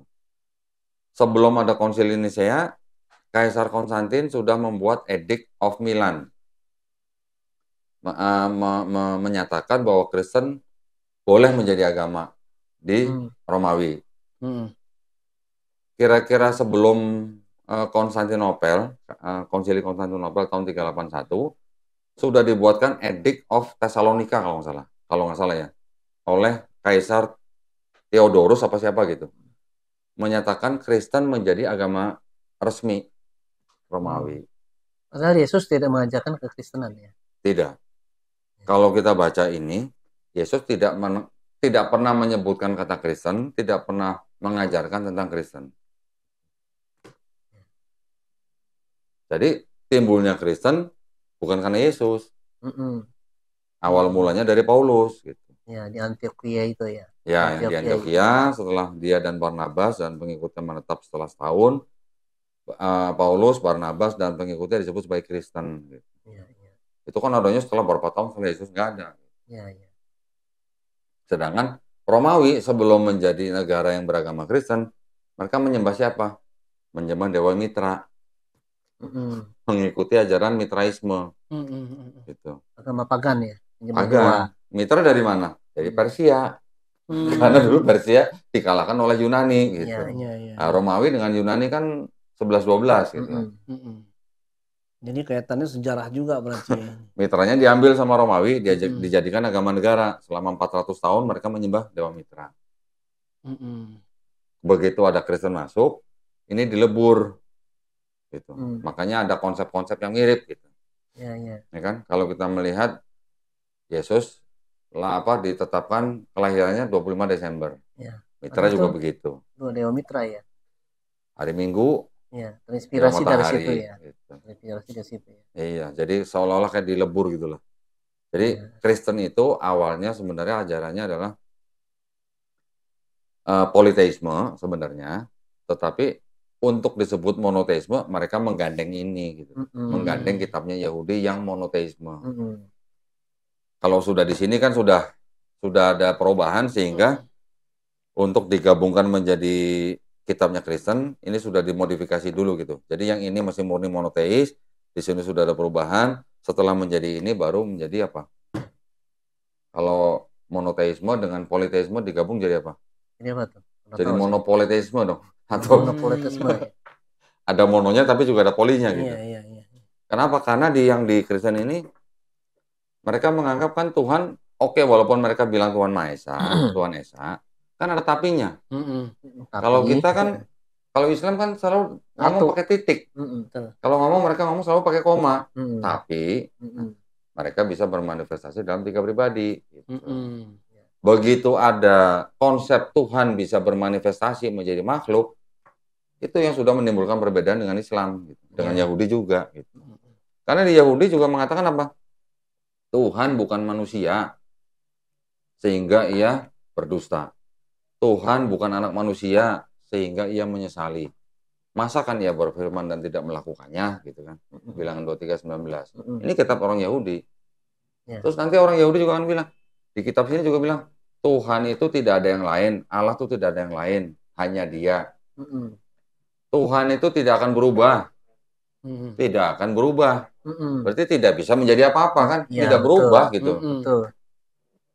Tiba-tiba di Perjanjian Baru di Kristen, firman itu menjelma jadi manusia. Kan sudah bertabrakan konsep ketuhanannya. Begitu juga konsep keselamatannya. Gitu. Kalau konsep Trinitas itu kan berawal dari Paulus ya? Enggak. Bukan dari Paulus, bukannya. Paulus mengajarinnya gini. Kepala dari wanita itu laki-laki atau suaminya. Kepala dari laki-laki itu Kristus. Kepala dari Kristus itu Bapa. Beda nggak? Sama nggak dengan Trinitas kalau begitu? Beda kan? Beda. Berarti antara istri punya kepala suami, suami punya kepala Yesus, Yesus punya kepala Bapa. Berarti ada apa? Ada hierarki lah. Hierarki. Berarti kalau di situ menganggap Yesus itu setara nggak dengan Bapa? Tidak, tidak setara gitu. Kalau ada ayat-ayat yang kelihatannya Paulus mengakui Yesus sebagai Theos, itu adalah permasalahan penerjemahan. Tetapi kalau ada ayat-ayat yang bilang bahwa Allah itu Esa, Bapa itu Esa, pengantara juga Esa. Pengantara, Pak, sebutnya. Paulus menyebut Yesus sebagai pengantara. Berarti Paulus tidak menyamakan atau tidak menyetarakan Yesus dengan Bapa, kan begitu? Paulus menyebut Bapa sebagai Theos, menyebut Yesus dengan Kurios. Tidak disamakan gitu. Sepertinya pemahaman Paulus itu tidak jauh berbeda dengan yang Tertullianus gitu. Sepertinya, tetapi kan kemudian dimodifikasi lagi oleh gereja menjadi setara gitu. Jadi kalau dibilang adakah ajaran Trinitarianisme atau ajaran Trinitas di dalam Bible? Kalau melihat daripada ajaran Paulus, seperti tidak mengajarkan Trinitas. Gitu. Kalaupun ada ayat-ayat, tapi itu juga bukan di surat-surat Paulus, Pak ya. Ada di Matius 28:19, ada yang di 1 Yohanes 5:7. Kalaupun dua ayat ini dianggap sebagai proof text bahwa di dalam Bible ada ajaran Trinitas, ternyata dua-duanya juga ayatnya tidak otentik. Sisipan ya. Sisipan. Itu yang orang-orang yang meyakini Trinitas, itu kan pasti kan dibantah sama yang anti Trinitas ya, sekte Kristen yang anti. Itu mereka tuh yang Trinitas itu menganggap yang anti Trinitas itu bidat, kafir atau gimana tuh? Bidat, sesat. Bidat ya, bidat tuh sesat. Sesat. Ya? Jadi di antara mereka tuh tidak ada saling mengkafirkan, enggak ya? Ada juga. Bidat itu maksudnya nggak pengikut. Kalau misalnya dia tidak meyakini Trinitas, berarti dia sesatnya kadar sesatnya itu keluar dari kekristenan atau gimana tuh? Kalau saksi Yehova oleh Katolik atau oleh Protestan dianggapnya bukan Kristen. Oh, saksi Yehova. Ya. Sudah dianggap bukan Kristen. Begitu juga Mormon sama Kristen yang mainstream, Katolik, Protestan, itu dianggap udah bukan Kristen. Jadi kalau dianggap bukan Kristen apa? Bingung. Sama kan? Iya. Itu. Sama seperti kita tidak menganggap Syiah sebagai Islam gitu. Iya. Karena memang pokok-pokok akidahnya memang sudah berbeda. Sudah berbeda jauh. Iya. Sudah berbeda. Nah, terus kalau ini kalau orang Kristen itu kan meyakini siapapun yang percaya Yesus juru selamat itu kan pasti masuk surga. Nah, bagaimana orang yang hidup sebelum Yesus? Itu pertanyaan itu yang saya tanya ke pendeta, Pak. Sebelum Yesus lahir itu, gimana termasuk? Ya, pertanyaan itu yang saya tanya ke pendeta. Jawabannya apa tuh? Kalau pendeta bilangnya mereka yang sebelum Yesus lahir selamatnya karena hukum Taurat gitu. Oh. Asumsi. Jadi ya? apa ya? Asumsi itu ya. Gitu. Asumsi ya. Nah, gitu, Pak. Itu sebabnya kenapa sih? Oh, di antara penyebab sesama Kristen itu tuh udah beribuan tahun ya. Belum ada kata final tentang konsep ketuhanannya itu. Ada pendeta yang bilang itu akan sampai kiamat, Pak. Oh gitu ya? Ada pendeta yang bilang sampai kiamat itu. Itu sebabnya kenapa itu ya? Ya itu tadi karena karena perbedaan itu tadi ya tadi. Ayat-ayatnya tuh bisa ditafsirkan dengan pemahaman yang berbeda-beda. Jadi kalau Yehova menggunakan ayat ini untuk mendukung doktrin mereka. Trinitarian juga menggunakan ayat yang lain untuk mendukung doktrin mereka. Begitu juga yang Oneness gitu. Karena ada ayatnya, nah, karena mungkin ini juga ditulis oleh banyak orang. Ini bukan satu pengarang nih. Betul. Ya. Kalau Quran kan satu pengarang. Kalau ini kira-kira ada 40 pengarang, Pak. 40 pengarang yang ada di dalam rentang waktu kira-kira 1.500 tahun. Udah dicampur-campur banyak kepentingan politiknya juga. Jadi kan antara kitab ini juga mungkin ada akidah-akidah yang sedikit berbeda, kemudian ditafsirkan oleh orang yang berbeda, sehingga menimbulkan kelompok yang berbeda.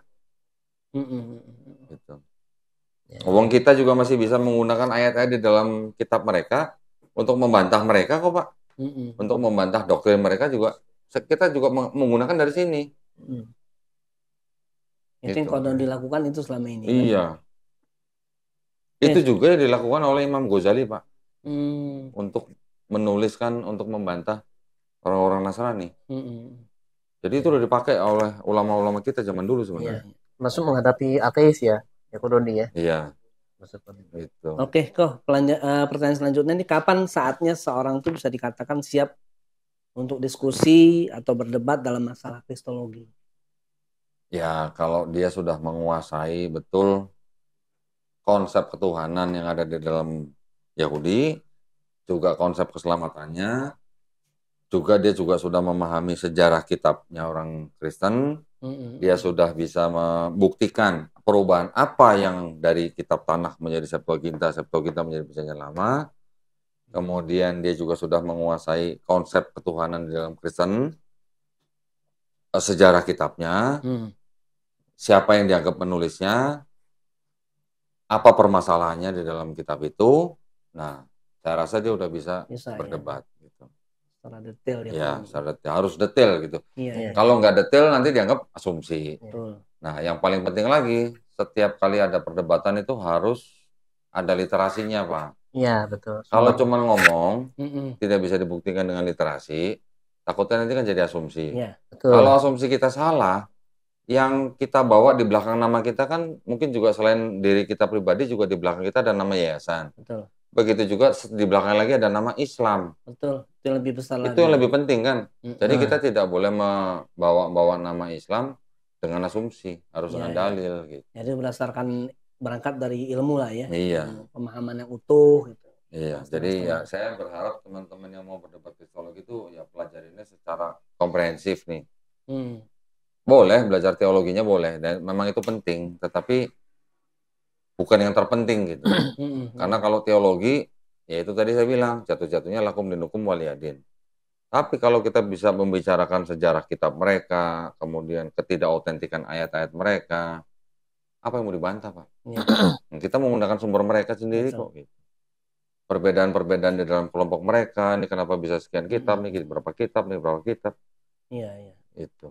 Iya. Dan niatnya juga harus lurus ya, kok ya. Nah, kita ingin menyadarkan mereka, ya kan, mengentuk kesadaran berpikir mereka. Gitu. Nanti kalau mereka sudah tidak bisa menjawab atau sudah bisa berpikir, menanyakan alternatif, nah baru Islam atau Qurannya baru kita perkenalkan. Itu yang saya lakukan, Pak. Gitu. Selama ini kan Kodoni kan sering diskusi sama mu'alaf yang lebih sering datang ke sini ya. Jadi biasanya ayat-ayat Bible apa yang membuat mereka tuh bingung sehingga mereka tuh tersentuh ingin mengetahui tentang Islam dan masuk Islam gitu. Contohnya tadi gitu, Pak. Yang tadi saya bilang ayat-ayat Bible ya. Yang tadi saya bilang Tuhan bukan manusia, Tuhan bukan anak manusia, Tuhan tidak berubah, bertobat. Ya. anak tidak bisa menanggung kesalahan ayahnya, ayah tidak menanggung kesalahan anaknya, yang berdosa itu yang mati. Misalnya contoh. Ayat-ayat seperti itu kan sebenarnya kan sudah simpel, jelas, tegas gitu kan. Sederhana juga ya. Kalau mereka menerima doktrin-doktrin gereja, apa namanya, Yesus itu Tuhan, Bapa itu Tuhan, Roh Kudus Tuhan, tapi bukan 3 Tuhan, tapi 1 Tuhan, yang membuat bingung. Akhirnya ya saya kasih lagi ayatnya. Nah, Yesus sendiri mengajarinya untuk berdoa kepada siapa? Bapa kami kan. Yesus ngajarinnya doa Bapa kami kan, bukan Bapakku gitu. Iya. Kalau Yesus bilang doa Bapa kami, berarti Bapa itu Bapaknya Yesus dan murid-muridnya, atau cuman Bapaknya Yesus saja? Berarti kan Bapaknya Yesus dan saudara-saudaranya. Yesus juga mengajarkan di Bible-nya juga untuk menyembah Tuhan Allahmu. Ya, walaupun bahasanya terbalik nih, harusnya Allah Tuhanmu. Kepadanya sajalah kamu harus berbakti dan menyembah. Yesus sendiri juga berdoa kepada Tuhannya, teman Getsemani. Yesus sendiri juga mengatakan kepada Maria Magdalena, pergilah, katakan pada saudaramu, aku akan pergi kepada Bapakku dan Bapamu, Tuhanku dan Tuhanmu, atau Allahku dan Allahmu. Berarti kan Yesus punya Tuhan yang sama dengan Tuhannya murid-muridnya. Sekarang kalau mereka bilang Yesus Tuhan, apakah Tuhan punya Tuhan? Nanti giliran dibilang Tuhannya 3 nggak mau, tetap bilangnya 1. Tetapi giliran Yesus berdoa kepada Tuhannya, minta supaya tidak disalib, bagaimana? Nah, itu kan ajaran-ajaran yang membingungkan. Nah, saya pakai ajaran-ajaran ayat-ayat yang udah eksplisit aja gitu. Ya sudah jelas-jelas Yesus mengatakan harus menyembah kepada Tuhan Allahmu saja kok. Yesus juga bilang satu-satunya Allah yang benar itu Bapa, satu-satunya. Bukan dua-duanya. Bukan dua-duanya. Satu-satunya loh. Terus dan mengenal Yesus yang kau utus. Yesus utus. Berarti Yesus utusan. Berarti Yesus nabi. Yesus juga bilang lagi nanti di Yohanes 13:16. Seorang hamba tidak lebih tinggi daripada tuannya. Seorang utusan tidak lebih tinggi daripada yang mengutus. Berarti kan Yesus tidak lebih tinggi dari Bapaknya. Nanti mereka jawab, ya kan Yesus jadi manusia, gitu katanya. Nah, begitu bilang Tuhan jadi manusia, itu kita sudah bisa. Nih, yang percaya Tuhan atau Dewa jadi manusia itu penganut pagan. Ini buku-bukunya banyak nih. Bahkan orang-orang Kristen sendiri yang menulis bahwa di dalam Kristen memang ada unsur pagan gitu. Ya. Jadi kalau yang percaya Tuhan atau Dewa bisa jadi manusia itu adalah penganut pagan, terus apa bedanya Kristen dengan pagan? Tapi bukan berarti kita terus harus memusuhi atau membenci orang-orang Kristen, bukan. Kita hanya berbicara ilmu, literasi. Gitu. Biasanya dari situlah mereka bisa menerima. Kalau Bible itu kenapa sih sering ada revisi gitu, Pak? Yang aneh dengar tuh yang direvisi terjemahannya, Pak. Terjemahannya. Kalau teks aslinya bukan direvisi, tapi juga banyak sekali teks aslinya. Mau contoh nggak, Pak? Contohnya betul. Contohnya.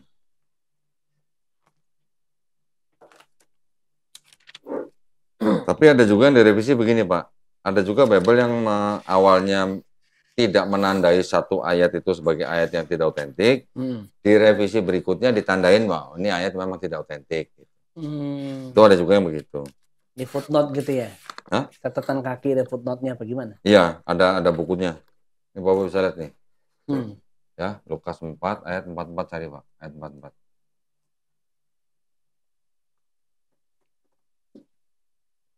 Ini baru sekali nih megang Injil nih. Jangan pakai bismillah, Pak.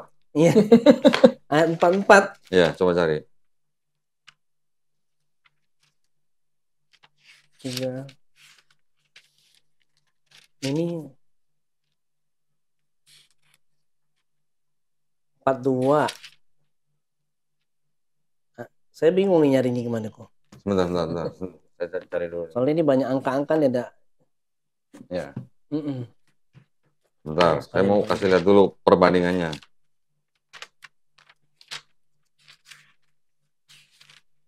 Tiga 38, 40, 41.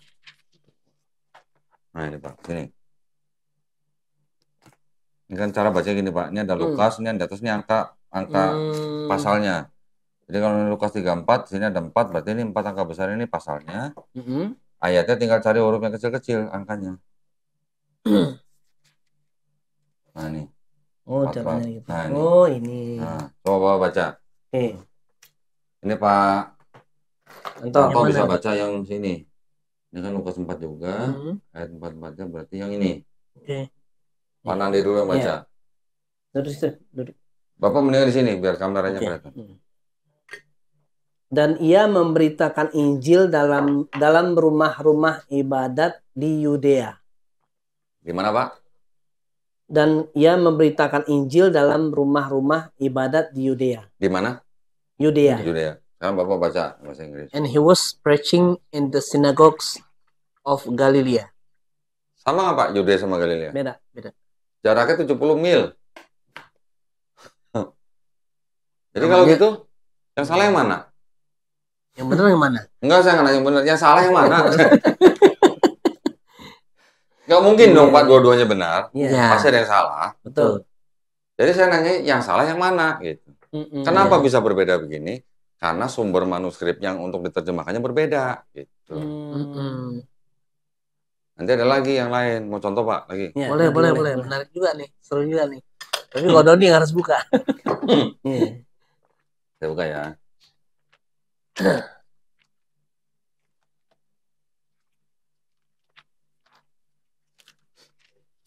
Nah.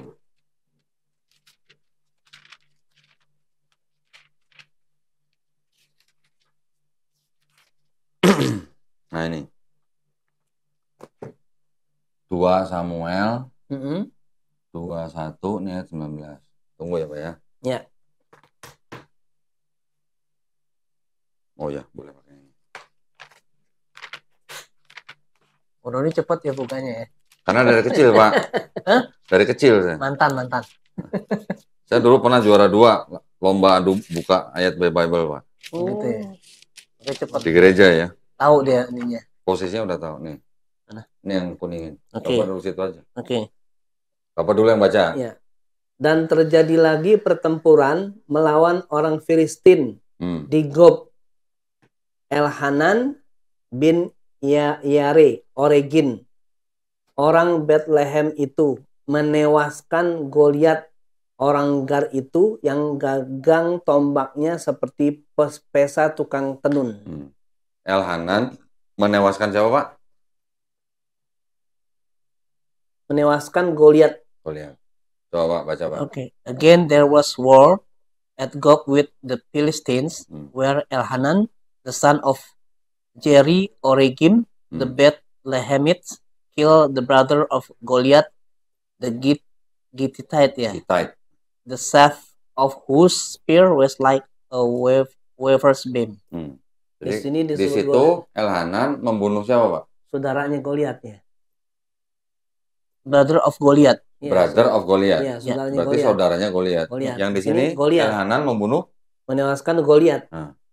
Ada membunuh Goliat, di sini membunuh saudaranya Goliat. Yang salah yang mana? Gitu. Beda kan? Iya. Itu udah ratusan Pak yang begitu Pak. Oh gitu ya. Dijadikan buku nanti.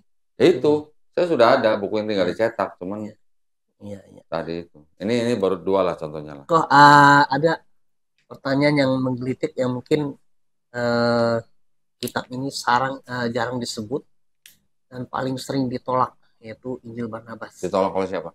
Ya di kalangan beberapa oten lah ya. Oh. Injil Barnabas itu begini begitu. Pokoknya konotasinya jelek lah ya. Itu kenapa Injil Barnabas itu ditolak oleh kalangan Kristen ya sebagian ya. Dan apakah ada sekte Kristen yang menerima Injil Barnabas? Kalau saya nggak ada. Jadi mereka nolak semua. Alasannya? Islam menolak nggak? Nolak. Kenapa?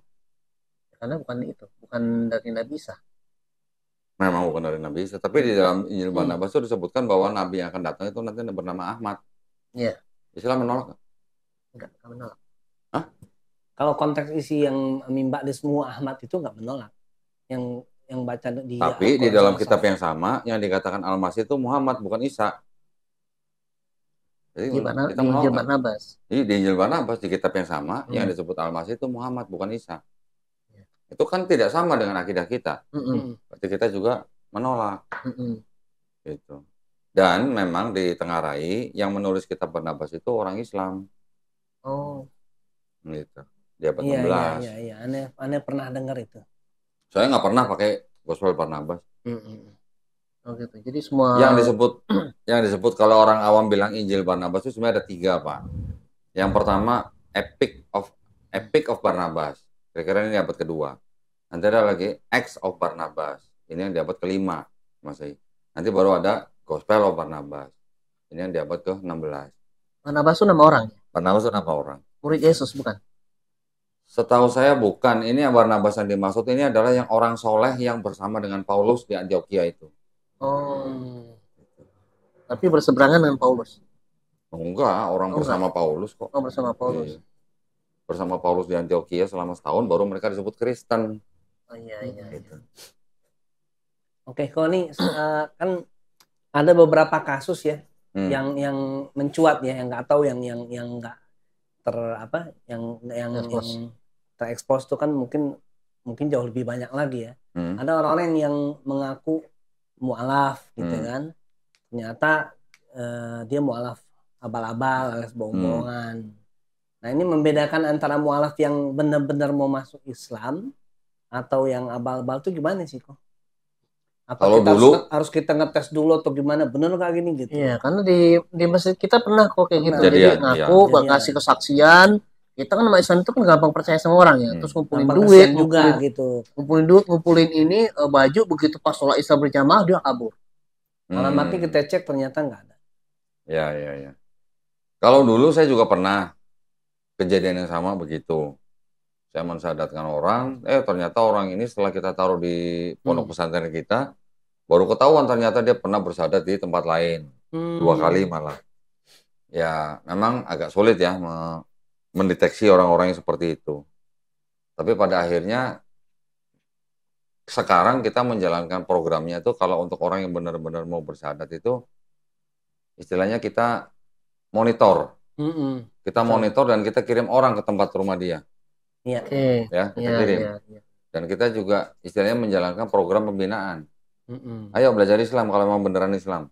Bahkan tadi kan saya bilang kalau belum sunat kita kirim ustadz untuk sunat. Nggak usah bayar. Iya. Nah, jadi yang kita kirim guru kan nanti kan lama-lama juga ketahuan ini mualaf beneran apa enggak gitu. Iya. Gitu. Ya paling cara-caranya seperti itulah yang sekarang ini kita bisa lakukan gitu. Ya, pencegahannya preventifnya itu tadi ya.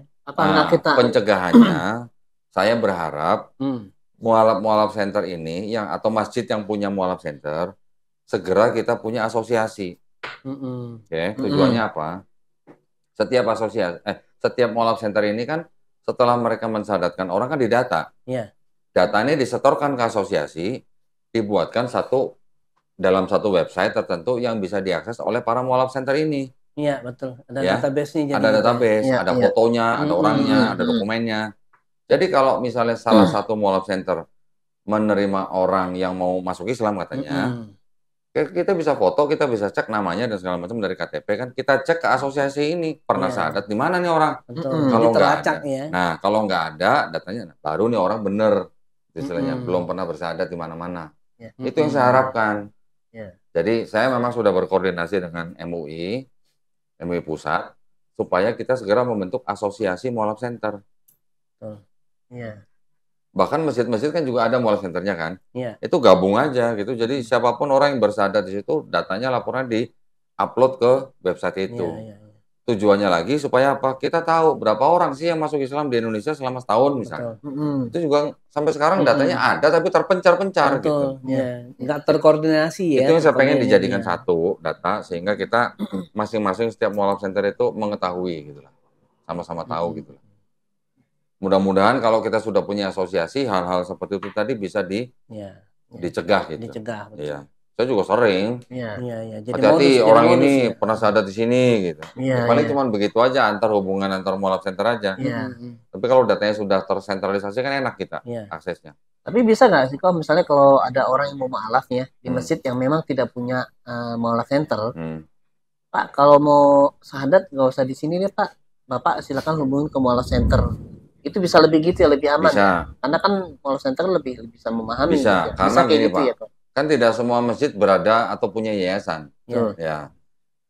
Yang diakui oleh Dukcapil untuk merubah keterangan agama di KTP mereka itu yang berasal surat pernyataan masuk Islam atau sertifikat mualaf yang dari yayasan Pak. Itu baru diproses. Baru diproses. Jadi kalau ada orang mau masuk Islam, dia datang ke masjid, tapi masjid ini tidak ada yayasannya, ya percuma aja nanti kalau pada waktu dia merubah keterangan agama di KTP-nya. Gitu. Jadi mendingan kalau masjid-masjid yang tidak punya yayasan, mendingan kalau ada orang yang mau datang mau masuk Islam, diarahkan ke mualaf center yang yayasan. Gitu. Jadi nanti supaya bisa diterima oleh Dukcapil. Kalau mualaf center yang yang sekarang ada itu kan yang viral itu yang MCI ya, MCI. yang almarhum Ko Stephen itu. Selain itu apa kok? Ini kita Gerah Mualaf. Gerah Mualaf juga bisa mengeluarkan sertifikat. Banyak, ada Mualaf Center Yogyakarta, ada kita Gerah Mualaf, nanti ada Ayah Sofia, nanti ada Dompet Duafa, ada Masjid Darussalam, ada Masjid Sunda Kelapa. Banyak kok Mualaf Center itu. Nah masalah ini kok, ini lagi ingat nih, masalah zakat. Untuk mereka ini kan 8 asnaf, 8 kelompok golongan yang berhak menerima zakat kan di atau 60. Itu gimana tuh? Apa mereka tuh dapat dari Basnas atau gimana gitu? Apa? Saya pernah dipanggil pribadi. Saya pernah dipanggil Basnas. Basnas juga sebenarnya sangat ingin membantu para mualaf ini. Karena menurut Basnas yang saya dengar, penyaluran zakat untuk mualaf ini masih sangat-sangat terbatas, belum optimal gitu katanya.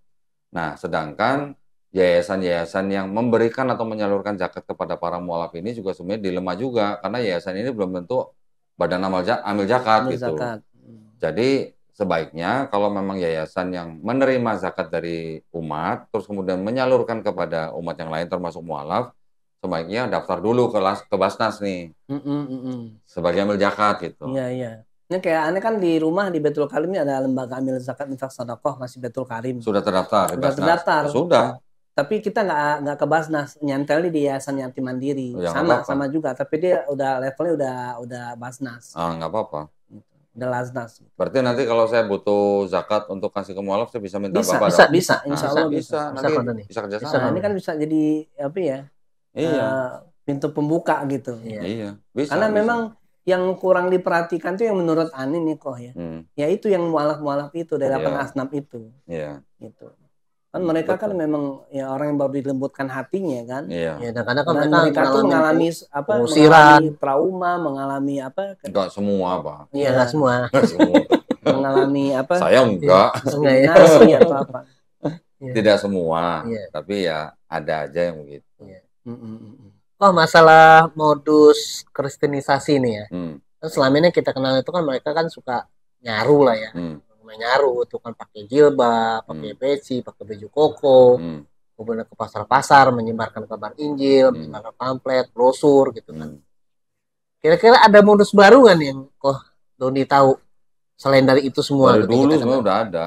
Selain daripada yang tadi Pak Nanto sebutkan kan ada modus hamilisasi atau nikahisasi gitu. Ada yang memang sengaja mereka untuk menikah dengan yang beda agama, ditarik ke agama mereka, ada. Ada yang sudah dihamilin duluan, ada. Saya pernah diundang oleh seorang ibu, anaknya sudah hamil 6 bulan, cowoknya orang Katolik. Nggak mau masuk Islam. Gimana? Iya. Ada yang begitu ada. Juga ada di kampus-kampus. Misalnya mahasiswa yang beda agama, yang teman-teman mereka yang Nasrani mengajak mereka acara makan-makan. Cuman makan. Begitu datang, tempat makan udah ada pendetanya. Ada yang begitu. Macam-macam lah. Iya. Bahkan ada juga yang sampai menggunakan cara-cara yang mungkin agak-agak mistis juga ada. Menggunakan minyak yang disebut minyak urapan gitu ada. Bantuan jin gitu? Hah? Bantuan jin juga gitu? Ya kurang lebih begitu. Ada yang begitu. Banyak sekali modusnya. Jadi kita memang harus benar-benar waspada gitu ya. Bahkan yang namanya kristenisasi itu praktek di lapangannya kan bisa disebutkan kontekstualisasi ya. Itu ada tingkatannya, Pak. Kita taunya tuh ada program yang disebut dengan kontekstualisasi C1 sampai C6. Apa tuh? Nah, apa tuh C1 sampai C6? C1 itu orang Kristen mendirikan gereja di sebuah tempat, tapi masih menggunakan bahasa berasal dari orang itu. Misalnya kalau negara Belanda bikin gereja gitulah, masih pakai bahasa Belanda. Kalau C2 dia sudah merubah bahasa asalnya menjadi bahasa lokal, menggunakan bahasa lokal. C3 dia sudah menerima budaya dan tradisi lokal. C4 dia sudah menerima budaya dan tradisi Islam. Islam nih. Ya. C5 dia sudah seperti tadi Bapak bilang, sudah pakai gamis, sudah biar jenggot, pembauran. sudah pakai kopiah. Pembaur. Nah, tapi gerejanya dia menggunakan nama-nama yang Islami. Masjid Masih misalnya. Itu C5. Nanti ada lagi tingkat yang lebih tinggi lagi, Pak, yang sudah totalitas, C6. Dia sudah merubah KTP-nya menjadi Muslim. Ya. Segitu ya? Dia berperilaku seperti orang Muslim. Berarti waktu bikin KTP ngakunya Islam dong? Islam. Kakaknya Islam? Ngakunya Islam, iya. Kakaknya Islam. Bahkan anak istrinya juga ditulisnya Islam. Ada yang jadi dosen. Ada yang kerja mungkin di mana. Terus setelah itu? Setelah itu mereka akan mencari bibit-bibit orang Islam yang bisa dijadikan misionaris. Itu benar-benar terjadi. Belum lama saya wawancara seorang mantan misionaris yang tahu persis begitu. Iya. Saya nonton itu videonya. Sekarang dia lagi ke Sumatera tuh, lagi mencoba ketemu keluarga-keluarga yang dulu sama dia pernah dimurtadin. Allah. Jadi tipsnya apa nih? Tipsnya apa nih kok untuk membentengi akidah umat Islam? Ingat nggak? Dulu waktu zaman penjajahan Belanda, ada orang Belanda namanya Abdul Ghafur. Stohokranyi itu bukan? Nah itu C6. Itu C6. Itu udah C6. Karena dia udah totalitas kan? Sampai naik haji ya? Sampai ke Arab, naik haji, belajar bahasa Arab, datang ke Indonesia, merubah nama menjadi Abdul Ghafur, mengajar bahasa Arab di mana? Di Aceh. Kenapa di Aceh? Karena Aceh yang belum bisa ditaklukkan oleh tentara Belanda pada waktu itu. Setelah dia di situ berapa lama, dia mengirimkan informasi-informasi tentang Aceh ke Belanda, baru bisa kalah. Nah, itu berarti udah mission impossible kan berarti kalau gitu. Nah, gitu. Itu yang paling berat tuh ya, levelnya itu paling tinggi gitu.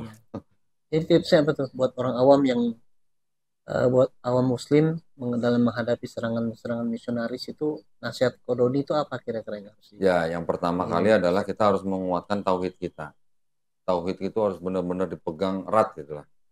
Jangan gampang terpedaya atau terpesona oleh bantuan-bantuan duniawi. Sembako, ya, pinjaman, pekerjaan. Itu pernah juga atau sering juga dipakai gitu, Pak. Jangan maksudnya gini.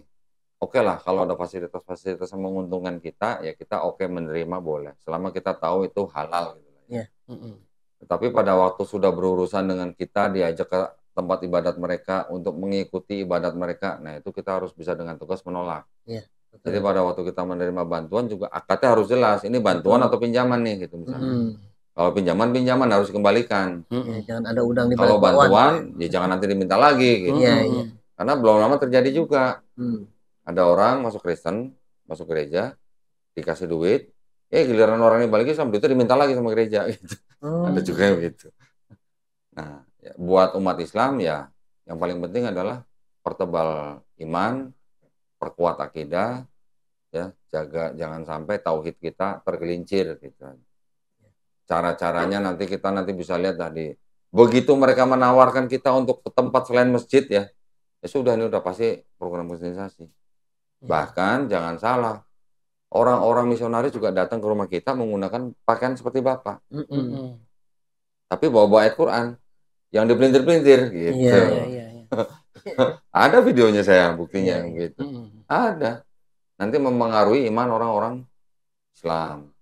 Gimana tuh cara ngalahin argumentasi mereka tuh kalau mereka ngebujuk kita dengan ini? Sering-sering lah nonton channel Donitan. Saya bahas yang begitu. Cara mengcounternya bagaimana. Kalau mereka menggunakan ayat misalnya Ali Imran 45. Cara mengcounternya dengan Al-Ahzab ayat 69 misalnya. Kalau mereka bawa ayat Quran, misalnya surat 19 ayat 71, mengcounternya dengan ayat 72. Nggak jauh-jauh sebenarnya. Kamu menggunakan surat Quran, surat Maryam ayat 33 misalnya. Mengcounter dengan ayat 15. Masih dalam satu surat yang sama. Rata-rata bisa di-counter semuanya. Kalau misalnya tidak ada ayat yang bisa dipakai untuk mengcounter di dalam Quran, baru kita beralih ke tafsir. Biasanya di tafsir juga sudah bisa menjawab. Kalau di tafsir nggak bisa menjawab, kita turun ke hadis sahih ini misalnya. Biasanya di hadis sahih juga pasti udah terjawab. Hadis sahih nggak terjawab juga, ya kita cari ijtima ulamanya bagaimana. Biasanya udah pasti terjawab. Belum terjawab juga, tinggal kita pakai hukum kias gitu aja. Iya. Ya kan? Ini lebih lebih ustadz dari ustadz ini. Tapi rata-rata nggak mau dipanggil ustadz ya? Enggak, jangan. Jangan. Rata-rata, Pak, syubhat mereka tuh sudah terjawab di tafsir. Sudah terjawab rata-rata. Nggak perlu kita sampai cari-cari ijtima ulama gitu. Iya. Kejauhan gitu. Di tafsir rata-rata udah terjawab. Gitu. Ya, cukup ya. Alhamdulillah. Ya. Cukup. Terima kasih ya kok. Sama-sama. Semoga bisa ketemu. Pak Nanto, Pak Nandi. Nah, kan yang ini Pak Nanto, ini Pak Nandi. Mukanya bisa persis sama ya. Kembar identik, Masya Allah. Baru kali ini saya kedatangan tamu kembar identik. Masya Allah, pengalaman baru nih. Oke, sahabat IDN Project Official dirahmati Allah SWT. Demikian wawancara diskusi kita dengan Koh Donditan yang alhamdulillah baru saja kita selesaikan. Semoga apa yang disampaikan oleh beliau bisa memberikan tidak saja pencerahan, tapi juga yang terpenting adalah penguatan akidah di hati kita, meningkatnya kualitas iman dan takwa kita kepada Allah SWT. Dan buat saudara-saudara kita yang Nasrani juga bisa menggunakan hati nuraninya, menggunakan akalnya, karena Islam itu adalah agama yang menenangkan hati dan memuaskan akal. Mari kita fungsikan pemberian dari Tuhan itu, dari Allah SWT itu ya dengan maksimal. Semoga kita bisa menemukan kebenaran yang sejati. Demikian, terima kasih. Assalamualaikum warahmatullahi wabarakatuh. Waalaikumsalam warahmatullahi wabarakatuh. Alhamdulillah. Terima kasih, Pak. Sampai ketemu.